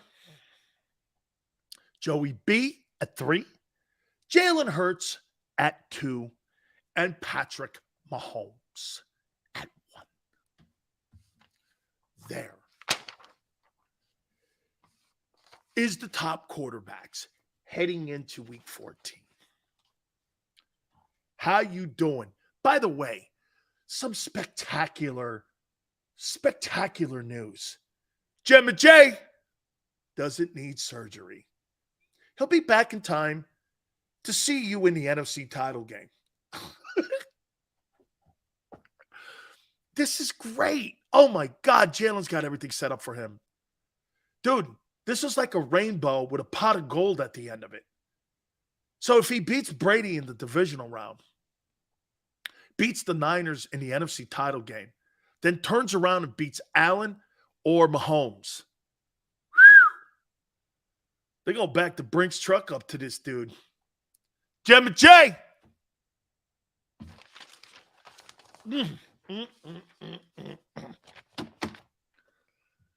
How you doing?